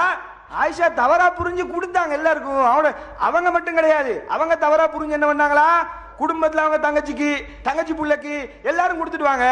என்ன கூட யாராச்சும் பேசணும்னு நினைச்சா, ஆயிஷா கூட யார் சரி பேசணும்னு நினைச்சா பால் குடிச்சிட்டு வாங்க சொல்லி இருப்பாங்களா? என்ன சிந்தனையில் இருக்கீங்க நீங்க எல்லாம்? ஷியா கொள்கையில இருந்துகிட்டு இங்க ஆயிஷா நாய் மேல அவதூறு சொல்ல வந்திருக்கிறீங்க. அப்ப இந்த அளவுக்கு கேடு கெட்ட கொள்கையில் இருந்து கொண்டு எங்க பால் போத்தல் அரளின்னு சொன்னா அது பால் போத்தல் ஏன் சம்பந்தம் இல்லாம முடிச்சு போடுறீங்க? அல்லாஹ்வுடைய தூதர் இப்படி சொல்லி இருக்க மாட்டாங்க. கன்ஃபார்மா சொல்றோம், 100% சொல்றோம், சஹலாக்கு பால் கொடுக்க சொல்லி இருக்க மாட்டார்கள். எப்படி பெரிய ஆளுக்கு சொல்றது? ஏற்கனவே தைரியமா டிக்ளேர் பண்ணுங்க, அவன் எல்லாருக்குள்ள சட்டம் தான், மக்கள் செருப்பால் அடிப்பாங்கன்னு சொல்லிட்டு தான் மாத்திட்டாங்க. கதையை மாற்றி போகக்கூடிய ஒரு நிலைமையா இருக்குது. இன்னும் எந்த அளவுக்கு கேடு கேட்டு போறாங்க. இந்த ரசூலா சம்பந்தமா சொல்லியிருக்கிறாங்க. அடுத்து தெளிவுபடுத்துங்க. அதாவது ஆபாசங்கள் வந்து குர்ஆன்லையும் ஹதீஸ்லையும் இருக்குது என்ற மாதிரி சில செய்திகளை பதிவு செய்கிறாங்க. முத்துவா திருமணம் சம்பந்தமா சொன்னாங்க. அதுக்கு தெளிவாக பதில் சொன்னோம். என்ன சொன்னோம்? முத்துவா என்றது வாடகை விபச்சாரமா? முத்துவா என்பது ஒரு திருமண முறை. அந்த காலத்தில் ஜாஹிலியா காலத்தில் இருந்த ஒரு திருமண முறையை இஸ்லாம் அங்கீகரிச்சது. இது வந்து மார்க்கத்தில் தப்பு இல்லை. ஆனால் அது கண்டினியூ ஆச்சா? நபிகள் நாயகம் ஸல்லல்லாஹு அலைஹி வஸல்லம் அவர்கள் கியாமத் நாள் வரைக்கும் இனி தடை வந்துட்டாங்க. தடை என்று சொல்லிவிட்டார்கள். இப்ப என்ன முத்துவா வந்து ஆபாசம் பண்றீங்க? முத்துவா என்றது திருமணம் அல்லாமல் விரும்பின பெண்கிட்ட போயிட்டு விபச்சாரம் செய்யற முறை. அதுதான் முத்துவாவுடைய விளக்கம் நீங்க சொல்லுங்க. அப்ப அது ஆபாசம் என்று சொல்லலாம். தற்காலிக திருமண முறையாகத்தான் இருந்துச்சு. தற்காலிகமா திருமணம் முடிக்கணும். அது எப்படி ஆபாசமாகும்? சிந்திக்கிறது இல்லையா? இந்த லாத்துடைய மர்ம உறுப்பை சுவையுங்கள் என்று அபூபக்கர் கூறினார். தெளிவா பதில் சொன்னோம். என்ன பதில் சொன்னோம்? லா யுஹிப்புல்லாஹுல் ஜஹர பிஸ்ஸூஇ மினல் கௌலி இல்லா மன் லுலிம. பாதிக்கப்பட்டவன் சொல்ற சொல்லுக்கு கெட்ட சொல்ல சொன்னாலும் அல்லாஹ் வந்து குத்தம் பிடிக்க மாட்டான். இது நீங்க ஆபாசத்துக்கு வச்ச ஆதாரம். இதுல ஆபாசம் இல்ல, இது சொல்லலாம், அல்லாஹ்வே இதை அனுமதிச்சிருக்கிறான் என்று சொல்லும். இதை வச்சு பெரியவங்களுக்கும் பால் கொடுக்கிறது ஆபாசம் இல்லைன்னு தான் சொல்ல வர்றாங்க இவ்வளவு நேரம். இதை வச்சு என்ன சொல்ல வர்றாங்க? பெரியவர்களுக்கு, வயது வந்தவர்களுக்கு மார்பகத்தின் வழியாக பால் கொடுப்பது தப்பு கிடையாது என்று சொல்ல வந்து அவங்களோட தரப்பு மக்கள் எல்லாம் சுழிச்சு போச்சா? உடனே நோ நோ நோ நோ கறந்து கொடுங்க, கறந்து கொடுங்க டைப்பு மாறுது. ஏன் தெரியுமா? இவ்வளவு நேரம் அப்ப எதுக்கு ஆபாசத்துக்கு குர்ஆன் ஹதீஸ்ல எதுக்கு ஆதாரம் வச்சீங்க? இது ஆபாசம் இல்லைன்னு சொல்லதானே.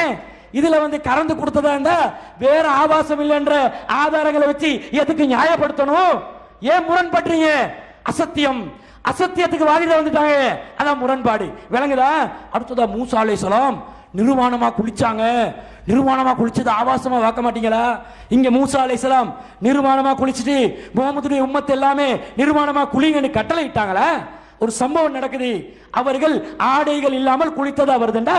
ஒரு தூதருடைய கண்ணியத்தை பாதுகாப்பதற்காக குறைந்த அளவிலான ஆடைகளுடன் அவர் இருந்தார் என்று புரிஞ்சிட்டு போங்க. இல்ல அது புரியுற மாதிரி தான் சாலிமுடைய விஷயத்தை நீங்க புரிஞ்சுங்கன்னு எங்களுக்கு சொல்ல வந்த. சாலிமுடைய விஷயத்தை வாயை வச்சு குடிக்கிறது தானே பால் குடி உறவென்று வந்து இருக்குது. அதுல அப்படி புரிஞ்சு கொள்றதுக்கு எந்த ஒரு முகாந்திரமும் இல்லை. சாலிமுடைய விஷயத்துல கறந்து கொடுத்தாங்கன்னு கண்ணியமா புரிந்து கொள்வதற்கு முகாந்திரம் இல்லை. ஆனா மூசா அலைஹிஸ்ஸலாத்துடைய விஷயத்தில் அதற்கு முகாந்திரம் இருக்கிறது. முகாந்திரம் இருக்கக்கூடிய செய்திய வரலாறு செய்திய வரலாறுல இப்படி நடந்துச்சு, அதனால கண்ணியம் நபியுடைய கண்ணியத்தை பாதுகாக்கிறதுக்காக இப்படி புரிஞ்சு கொள்ளலாம் என்று சொல்றது தப்பு கிடையாது. நீங்க வந்து வரலாறாக சொல்லவில்லை. சாலிமுடைய செய்தி அனைவருக்கும் பொருந்தும் என்றாங்க. பெரியவங்களுக்கு கொடுங்க என்றாங்க, இப்பயும் கொடுங்க என்றாங்க. அப்ப எப்படி இதை நீங்க வியாக்கியானப்படுத்துவீங்க? மண்டைக்கும் மூளைக்கும் சம்மதத்தோட பேசுங்க. என்ன வாதிடுறோம் என்றது தெரியாமல் வாதிட்டுக் கொண்டிருக்கிறீர்கள். அடுத்ததாக நபிகள் நாயகம் ஸல்லல்லாஹு அலைஹி வஸல்லம் அவர்கள் ஆயிஷா ரலியல்லாஹு அன்ஹா அவர்களை சிறு வயதில் திருமணம் முடித்தார்களே, இதை இவர்கள் ஆபாசமாக சொல்வார்களா? இவர்கள் ஆபாசமாகத்தானே இதை பார்க்க வேண்டும். நபிகள் நாயகத்தை எங்க கொண்டு போறாங்கன்னு பாருங்க. அசத்தியவாதிகள், வழிகேடர்கள், முஸ்லிக்குகள் எப்படி சொல்றாங்க? சிறுமிய துஷ்பிரயோகம் செஞ்சாங்களாம் நபிகள் நாயகம். சொல்லிட்டு விளங்கிருச்சு மெட்டர் வந்து ரோங்கா போட்டுட்டோம். அப்படி நீங்க எப்படி எடுத்துக்கொள்வீங்க? திரும்ப சமாளிக்கிறதுக்கு நீங்க எப்படி? நாங்களா சொன்னோம் இதை, நீங்க தானே வாயை திறந்தீங்க. அல்லாஹ்வின் தூதர் மீது கடுகளவு ஈமான் உள்ளவன் இந்த வார்த்தையை பயன்படுத்த ஒரு கிழவன். அல்லாஹ்வின் தூதரை வயோதிபர் நாங்க எங்க மனசுல அப்படியா இருக்கிறாங்க.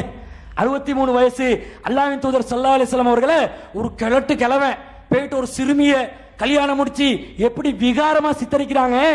நபிகள் நாயகம் ஸல்லல்லாஹு அலைஹி வஸல்லம் அவர்கள் ஆயிஷா ரலியல்லாஹு அன்ஹா அவர்களை திருமணம் தான் முடித்தார்கள். சிறுமியாக இருக்கும் போது அவர்களோடு இல்லறத்தில் ஈடுபட்டார்களா? அந்த காலத்தில் இருந்த வழக்கம் என்ன? சிறுமிகளை திருமணம் முடிக்கின்ற வழக்கம் இருந்தது. ஆனால் நபிகள் நாயகம் சிறுமியாக இருக்கும் போது முடித்தாலும் எப்போது அவர்களுடன் திருமண வாழ்க்கையில் ஈடுபட்டார்கள், இல்லற வாழ்க்கையில் ஈடுபட்டார்கள்? பெரிய வயதுக்கு வந்ததுக்கு பிறகு. பெரிய வயதுக்கு வந்தாலே என்ன அர்த்தம்? உடல் உறவுக்கு தகுதி ஆகிட்டாங்க, அவங்களுக்கு அசுத்தம் வெளிப்படுறதுக்கு ஏற்படுது. அப்ப அவங்களோட உடல் இல்லறத்துக்கு தயாராகுதுன்னு அர்த்தம். அந்த நிலையில் ஒருவரை திருமணம் முடிப்பது ஆபாசமா? உங்களோட கண்ணுக்கு இப்படிதான் விளங்குமா? கண்ணை திறந்து பார்க்க சொன்னோம், எதுக்கும் இல்ல. குருட்டுத்தனமா இருக்கிறீங்க, குருட்டு சிந்தனை. எப்ப வழிகேடுகளை ஆய்வு செய்ய சென்றீர்களோ அப்போது நாசமாகி விட்டீர்கள். இதுதான் உண்மை.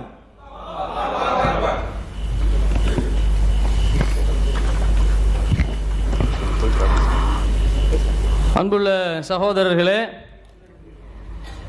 எதிர்த்தரப்பில் இருந்து சில பதில்களை முன் வச்சாங்க. என்ன பதில்களை முன்வைக்கிறாங்கன்னு சொன்னால், நம்ம சொன்னோம்ல, மலக்குல் மௌத்தி என்பவர் வந்து ஒரு மலக்கவர். அவர் மனிதத்தன்மைக்கு வரமாட்டார். கொஞ்சம் உசுரை கொஞ்சம் கொடுங்களேன் அப்படிலாம் கெஞ்சிக்கிட்டு இருக்க மாட்டார். போனாருன்னு சொன்னால் என்ன செய்வார்? உசுரை வாங்கிட்டு தான் வருவார். அதுதான் மலக்கினுடைய தன்மை, அதுதான் மலக்குமார்கள் மேல் வைக்க வேண்டிய அக்கீதா. அதை நம்ம தெளிவாக என்ன செஞ்சோம், எடுத்து சொன்னோம். அதுக்கு என்ன வாதம் வச்சாரு?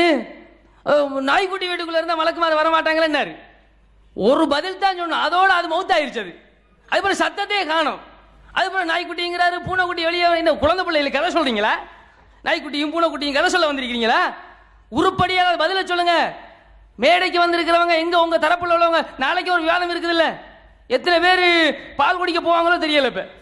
இப்ப நீங்க நீங்க செய்யற வாதங்களை பார்த்தா, நீங்க கொடுக்குற வியாக்கியானங்களை பார்த்தா, என்னமோ ஐஷா ரலியல்லாஹுடைய வீடு வந்து என்னமோ அம்பேவல மில்க் ஃபேக்டரி மாதிரி நினைச்சிட்டு இருக்கிறீங்க. ஆளுக்கால டின்னோடையும் ட்ரம்மோடையும் நின்றுக்கிட்டு இருப்பாங்களா? இதான் உம்மஹாத்துல் முஃமினீன் நீங்கள் கண்ணியப்படுத்தக்கூடிய லட்சணமா? கேள்வி கேட்கிறோம், பதில் சொல்லுங்க அதுக்கு. அதை ஒரு ரசூலுல்லாஹ்வை கிழமை அணுவளவு ஈமா உள்ள ஒருத்தர் சொல்லுவான இந்த மாதிரி வார்த்தையை? அல்லாஹ்வுடைய தூதரை பார்த்து 50 வயது கிழவன் என்கிற ஒரு வார்த்தையை, இது போன்ற ஒரு கீழ்த்தரமான ஒரு வார்த்தையை யாராவது சொல்லி இருக்கிறார்களா இந்த சபை? நாங்க அப்படி சொல்றோமா? நாங்க சொன்னோமா? அப்படித்தான் நாங்கள் ரசூலுல்லாஹ்வை நினைத்துக் கொண்டிருக்கிறோமா? என்ன பேசுகிறீர்கள்? உங்களுடைய வாய்க்கு வந்தால் எதையும் நீங்கள் சொல்வீர்களா? அதனால ஒவ்வொரு விஷயத்தை நீங்கள் சிந்தித்து பார்த்து பேசி பழக கொள்ள வேண்டும். அடுத்தது என்னது? இமாமு தௌபா செஞ்சுட்டேன், நெருடல் வந்துருச்சு, நான் வந்து சத்தியத்துக்கு வந்துட்டேன், அழகான விளக்கம் சொல்ல போறேன், ஆய்வை சொல்ல போறேன். விவாதம் என்னது? என்ன விவாதமா? அது அதிர வைக்கும் விவாதமா? கிழிக்கிறீங்க, அதிர வச்சு சாக பாக்குறீங்க, எங்களுக்கு தெரியுது. இதான் உங்களுடைய அதிர வைக்கிற லட்சணமா? பதில சொல்லுங்க, முறையா பதில சொல்லிட்டு போங்க, விட மாட்டோம். அன்புக்குரிய அல்லாஹ்வின் நல்லடியார்களே, அதாவது இவங்க அறிவிப்பாளர் மேல வச்சிருக்கிற பக்தி, அறிவிப்பாளர் ஒருத்தர அவுசக்குன்னு சொன்னா, அது வந்து சிக்கத்துன்னு சொன்னா நல்லவராகத்தான் இருக்க முடியும் என்று வைத்திருக்கக்கூடிய இந்த பக்தி எந்த அளவுக்கு போகுதுன்னு சொன்னா, அல்லாஹ்வுடைய தூதரை கேவலப்படுத்தினாலும் பிரச்சனை கிடையாது, நாங்க அறிவிப்பாளருக்கு தான் முன்னுரிமை கொடுப்போம். அல்லாஹ்வுடைய தூதர் அடுத்தவண்ட மடியில போய் தலையை வச்சாலும் பிரச்சனை கிடையாது, நாங்க அறிவிப்பாளருக்கு தான் முன்னுரிமை கொடுப்போம். அஸ்ஸலாமு அலைக்கும் வரஹ்மத்துல்லாஹி வபரகாத்துஹு. அன்புக்குரிய சகோதரர்களே, முதல்ல சில விஷயங்களை நாங்கள் இப்போ நினைப்பு காட்டிக்கணும், ஞாபகப்படுத்திக்கணும். மக்களுக்கு வந்து இப்போ மறந்து போகும் தானே, ரிமைண்டர் பண்ணிக்கணும். முதலாவது எங்களோட சூரியன் சஜிதா சம்பந்தமான இதில் வந்து அறிவு பூர்வமாக பேசி கொண்டிருந்தார் ஒரு அறிஞர். அவர் ஆரம்பத்தில் சொன்னார், எங்களை கண்ணை திறந்து முஸ்லீமை பாருங்க, முஸ்லீமில் இப்படி இருக்குது இப்படி இல்லைன்றார்.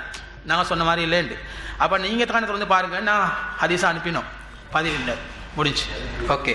அடுத்தது வந்து மூசா நபியோட விஷயத்தில் மலக்குகளோட தன்மைக்கு முரணன்னு தான் அவங்க ரெண்டு வாதம். ஒன்று நபீடு தன்மைக்கு முரணன்றாங்க, மலக்கோட தன்மைக்கு முரணன்றாங்க இல்லையா? நபீடு தன்மை முரண் ஆரம்பிச்சதுக்கு போகிற அதுக்கு ஒரு பதில் இருக்குது. மலக்கோட தன்மைக்கு முரணன்னு சொன்ன வாக்கில் வந்து நாங்கள் சொன்ன வந்து மலக்கோட தன்மை இப்படின்னு சொன்னால், அப்போ இதுக்கு பதில் சொல்லுங்கன்னு ஜிப்ரீல் அலைஹிஸ்ஸலாத்தை ஹதீஸை போட்டோம். அப்போ இதுக்கு பதில் இல்லை. இப்படி சொல்கிறார்கள் தெரியும் தான். நீங்கள் சொல்கிற மதங்களுக்கு நீங்கள் எதிர்வாதம் வைக்கணும். இப்படி சொல்கிறார்கள், இப்படி சொல்ற மேசையை போட்டு போய் உடைச்சதுக்கு வேலை இல்லை. வாதம் எதிர்வாதம் வைக்கணும், எதிர்வாதத்தில் ஆதாரம் இருக்கணும். அதுல வாதம் வந்து ஒழுங்கா இது சொன்ன இந்த வாதத்தை முறியடிக்கிற மாதிரி இருக்கணும். இது ஒன்றையும் காணும். இப்படி சொல்கிறார்கள் அப்படி சொல்கிறார்கள், கத்தினத்துக்கு வேற இல்லை, அதுக்கு பதில் வரல. சரியா? அடுத்தது வந்து முத்துஆ திருமணம். முத்துஆ திருமணம் என்னன்னு கேட்டா வந்து அது அந்த காலத்து திருமணம் இருந்தது, அது திருமண முறை யாருக்கு இல்லைண்டா? கேட்ட கேள்வி என்ன, கேட்ட கேள்விக்கு பதில் சொல்லணும். அது இன்னைய பார்வையில திருமணம் வழியை தடுக்கப்பட்டாச்சு. இன்னைக்கு அப்படி ஒருத்தன் செஞ்சா விபச்சாரம். அப்படிதான் 2 பேர் 4 பாட்டு எல்லாரும் அந்த நிமிடம் ஈக்கிறோம். அப்ப உங்களோட இந்த ஆபாச பார்வை, இந்த ஆபாச பார்வையில தான் நீங்க வந்து சஹலாட சம்பவத்தை உம்மஹராமை பாக்குறீங்க. அதே இந்த ஆபாச பார்வையில தானே இது வந்து இன்னைக்கு விபச்சாரம். அதே இந்த பார்வையில விபச்சாரமா இருக்கிறது தானே அன்னைக்கு நபி ஏவினாரு. அப்ப ஆபாசத்தை அன்னைக்கு நபி ஏவினது இங்க மட்டும் நீங்க ரெட்ட நிலைப்பாடு எடுத்தீங்க. இதானே கேள்வி. அப்ப அதுக்கு பதில் சொல்லாம அது திருமணம், எங்களுக்கு தெரியாத திருமணம், நாங்க அது திருமணம் இல்லை என்ன சொன்னோம். அந்த நேரத்தில் வந்து அந்த ஏவினாங்க என்று சொல்லி தெளிவா ஆதாரம் காட்டினோம். நபி ஏவினாங்க. ஆரம்பத்தில் சொன்னாங்க அது வழக்கத்தில் இருந்தேன், ஆதாரம் கேட்டோம், இன்னும் காணோம். அது ரசூல்லா ஏவரத்துக்கு முந்தியது வழக்கத்தில் இருந்ததுன்னு சொல்லி ஆதாரம் தாங்கன்னு கேட்டோம். ஆஹா, ஆதாரத்தை காணும். இப்போ அதுக்கு பிறகு நாங்கள் மேலதிகமாக நாங்கள் இன்னொரு ஆதாரம் வச்சோம். நபி ஏவினத்துக்கு இன்னொரு ஆதாரம் காட்டணும். அதுக்கு பதில காணும். ஓகே, அடுத்தது ஆபாசம்னு சொல்றது நான் பார்த்தீர்களா நபியை கொச்சைப்படுத்துகிறார்கள். அது பொங்கி வலியுது, அவ்வளவுக்கு பாசம் நபியிட மேல. சரியா, பொங்கு வலியுது, அப்படி ஆபாசப்பா அப்படி இப்படி நீங்க ஒரு நபியை கிழவர்னு சொல்லலாமா? நான் இதெல்லாம் என்ன சொல்லணும்னு கேட்டா, நாங்க நபியை மதிக்கத்தான் செய்யறோம். நாங்க நபியோட கட்டளை எல்லாத்தையும் மதிக்கிறோம். நபியோட வார்த்தைன்னு சொல்லப்பட்ட எல்லாத்தையும் சீர்தூக்கி பார்க்கிறோம். நீங்க தான் உங்களோட மனோ இச்சைக்கு ஒத்து வராத சிலவற்றை இது ஹதீஸ் இல்லைன்னு காலில் போட்டு மிதிக்கிறீங்க. நீங்க தான் நபியை அவமானப்படுத்துறீங்க, நாங்க இல்ல.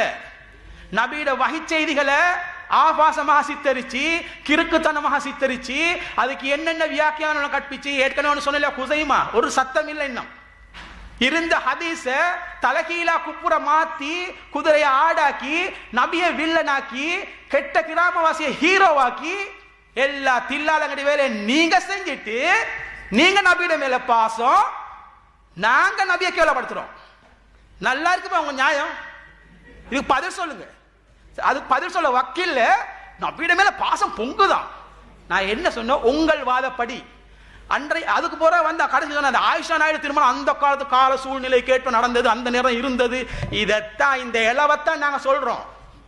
உங்களுக்கு ஆயிஷா நாயுடு ஹதீஸ்ல உங்களுக்கு கால சூழ்நிலை பார்க்க தெரியுது, அந்த நேரத்துக்கு கலாச்சாரம் பார்க்க தெரியுது, அந்த நேரத்துக்கு வழக்கம் பார்க்க தெரியுது. ஏன் உங்களுக்கு உம்முஹராம்டத்துல சஹிராடத்துல அதை பார்க்க தெரியல? இதுதான் கேள்வி. கேள்வியை விளங்குங்க. உம்முஹராம் சம்பவத்தில் வந்த பிரச்சனை சித்தரிச்சு காட்டுறாங்களே, இதான் உண்மை. காட்டுற சித்தரிப்புல ஆபாசம் அல்ல, இதல்ல, இதே வேலை அந்த காலத்து அரபுகளோட வழக்கம், பால் குடி உறவு முறைகள், அந்த நேரம் இருந்த அவங்களோட பல இதெல்லாத்தையும் வச்சுதான் அதை புரியணும். ஆயிஷா நாயுடு நீங்க எப்படி புரிஞ்சீங்க? இப்படித்தான் சஹிலாவை புரியணும், இப்படித்தான் உம்முஹராம புரியணும். இந்த உண்மையை உங்களோட வாயால எடுக்கத்தான் போட்டோம். அல்ஹம்துலில்லாஹ் வாயால சொல்லிட்டாங்க. அவங்களே சொன்னாங்க அந்த கால சூழ்நிலைக்கு ஏற்பத்தான் அதை புரியணும் என்று. அந்த புரிதல் உங்களுக்கு ஏன், உங்களோட கண்ணுக்கு ஏன் தெரியல? இதுக்கு பதில் சொல்லுங்க. ரெட்ட நிலைப்பாடு கூடாது. அசத்தியத்துக்கு அடையாளம் ரெட்ட நிலைப்பாடு.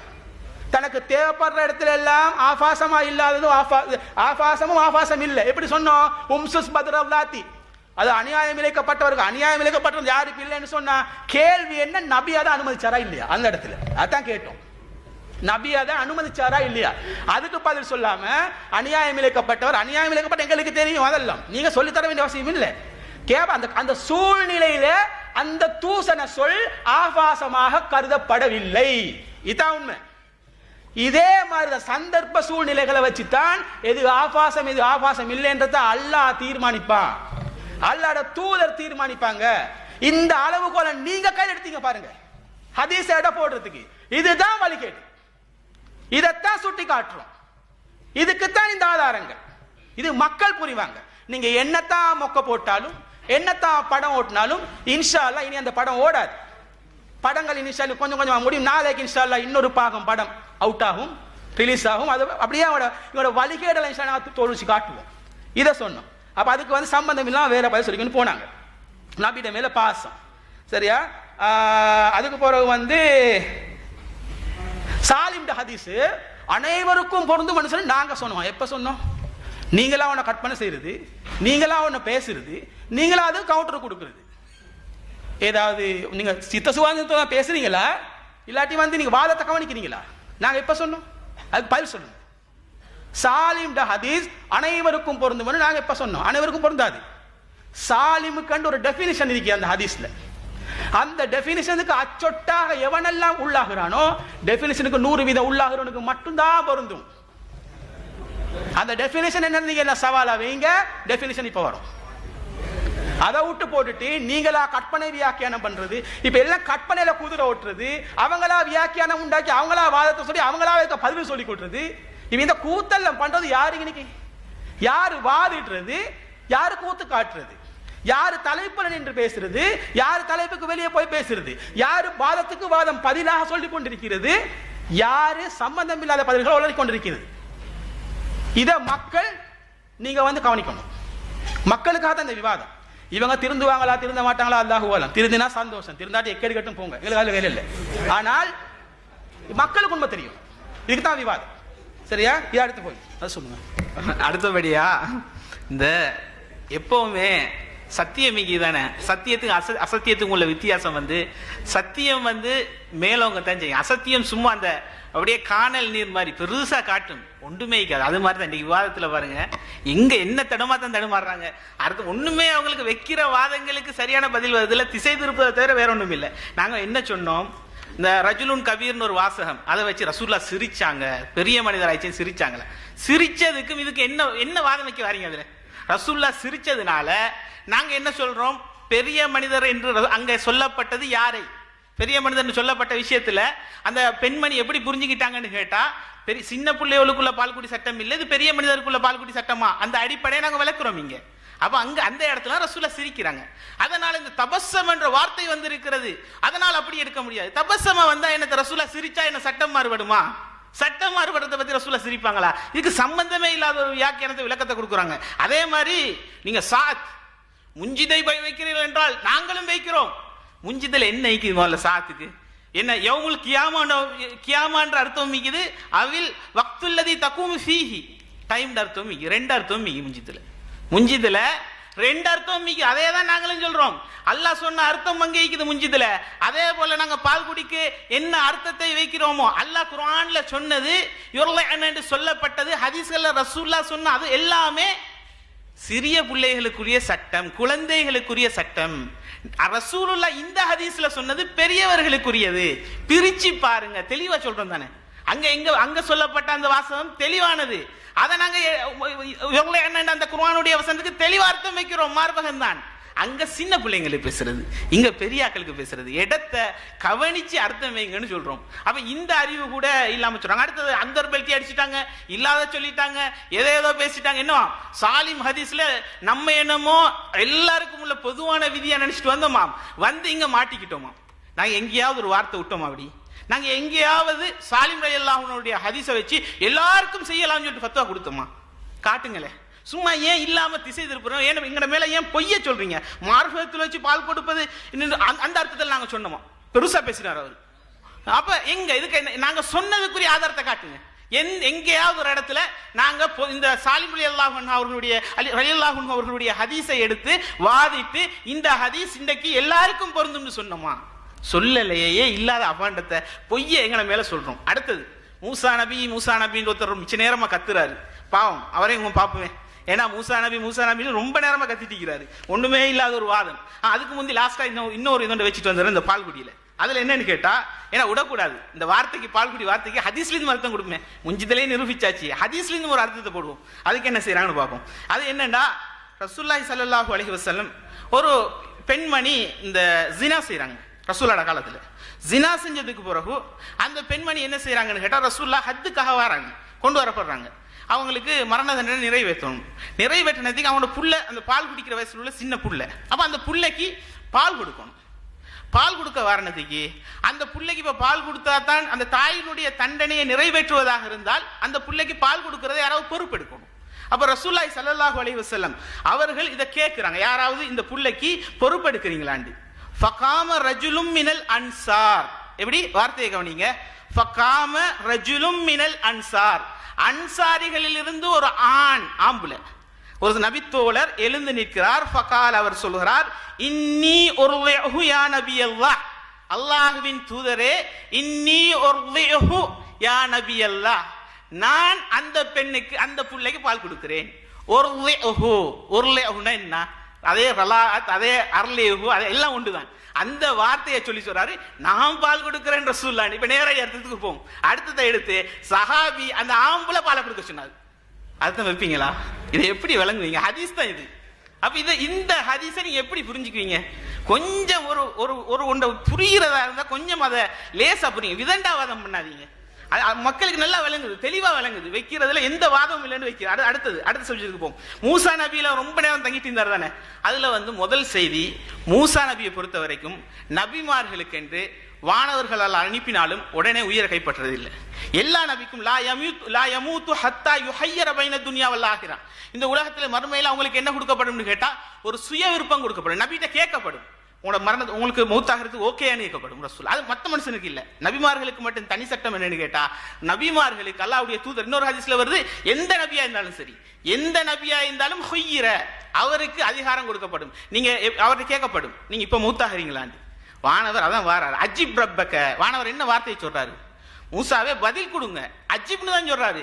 நீங்க இறைவனுக்கு பதில் கொடுங்க சொன்ன மூசா நபி என்ன நினைக்கிறாருன்னு கேட்டா, வந்தவர் மனுஷ ரூபத்துல மாதிரி வாராரு, மனுஷ ரூபத்துல வாராரு வந்தவர், வானவர் ரூபத்துல வரல, மனுஷ ரூபத்தினால வந்ததுனால தான் மூசா நபி என்ன சொல்றாங்க, அஜிப் ரப்பக், அல்லாஹ்க்கு பதில் சொன்னோன்னா மூசா நபி ஏற்கனவே கொஞ்சம் டென்ஷன் பாட்டி, அதை நாங்க நிரூபிப்போம் நிறைய இடத்துல. ஃபக்கலா கொடுத்தாரு உடனே முடிஞ்சுது, அங்க மௌத்து. அதே மாதிரி ஆள் தான் அவர். அடுத்து திரும்பவும் போனாரு கொள்றதுக்கு, நாங்க அதை ஒரு இதா வச்சோம், அதுக்கு இன்னும் பதிலும் சொல்லல. அப்ப மூசா நபி கொஞ்சம் அவசரப்படுவார் நபியில. இவங்க சொல்ற மாதிரி பார்த்தா மூசா நபியோட வரலாறு மறுத்தே ஆகணும். இவங்க அந்த நபிக்கு போடுற அளவுகள் எல்லாத்தையும் தாண்டாரு. அல்லாஹ் மூசா நபிக்கு எப்படி வைக்கிறான்னு கேட்டா, ஒரு நல்ல அவ்வளவு ஒரு அற்புதமா அவர் செய்யற எல்லா விஷயத்தையும் நல்லா கண்டுக்காம விட்ட அளவுக்கு நிறைய ஆதாரங்கள் இருக்குது. அதை நாங்க நிரூபிப்போம் கேட்டா. அப்ப இது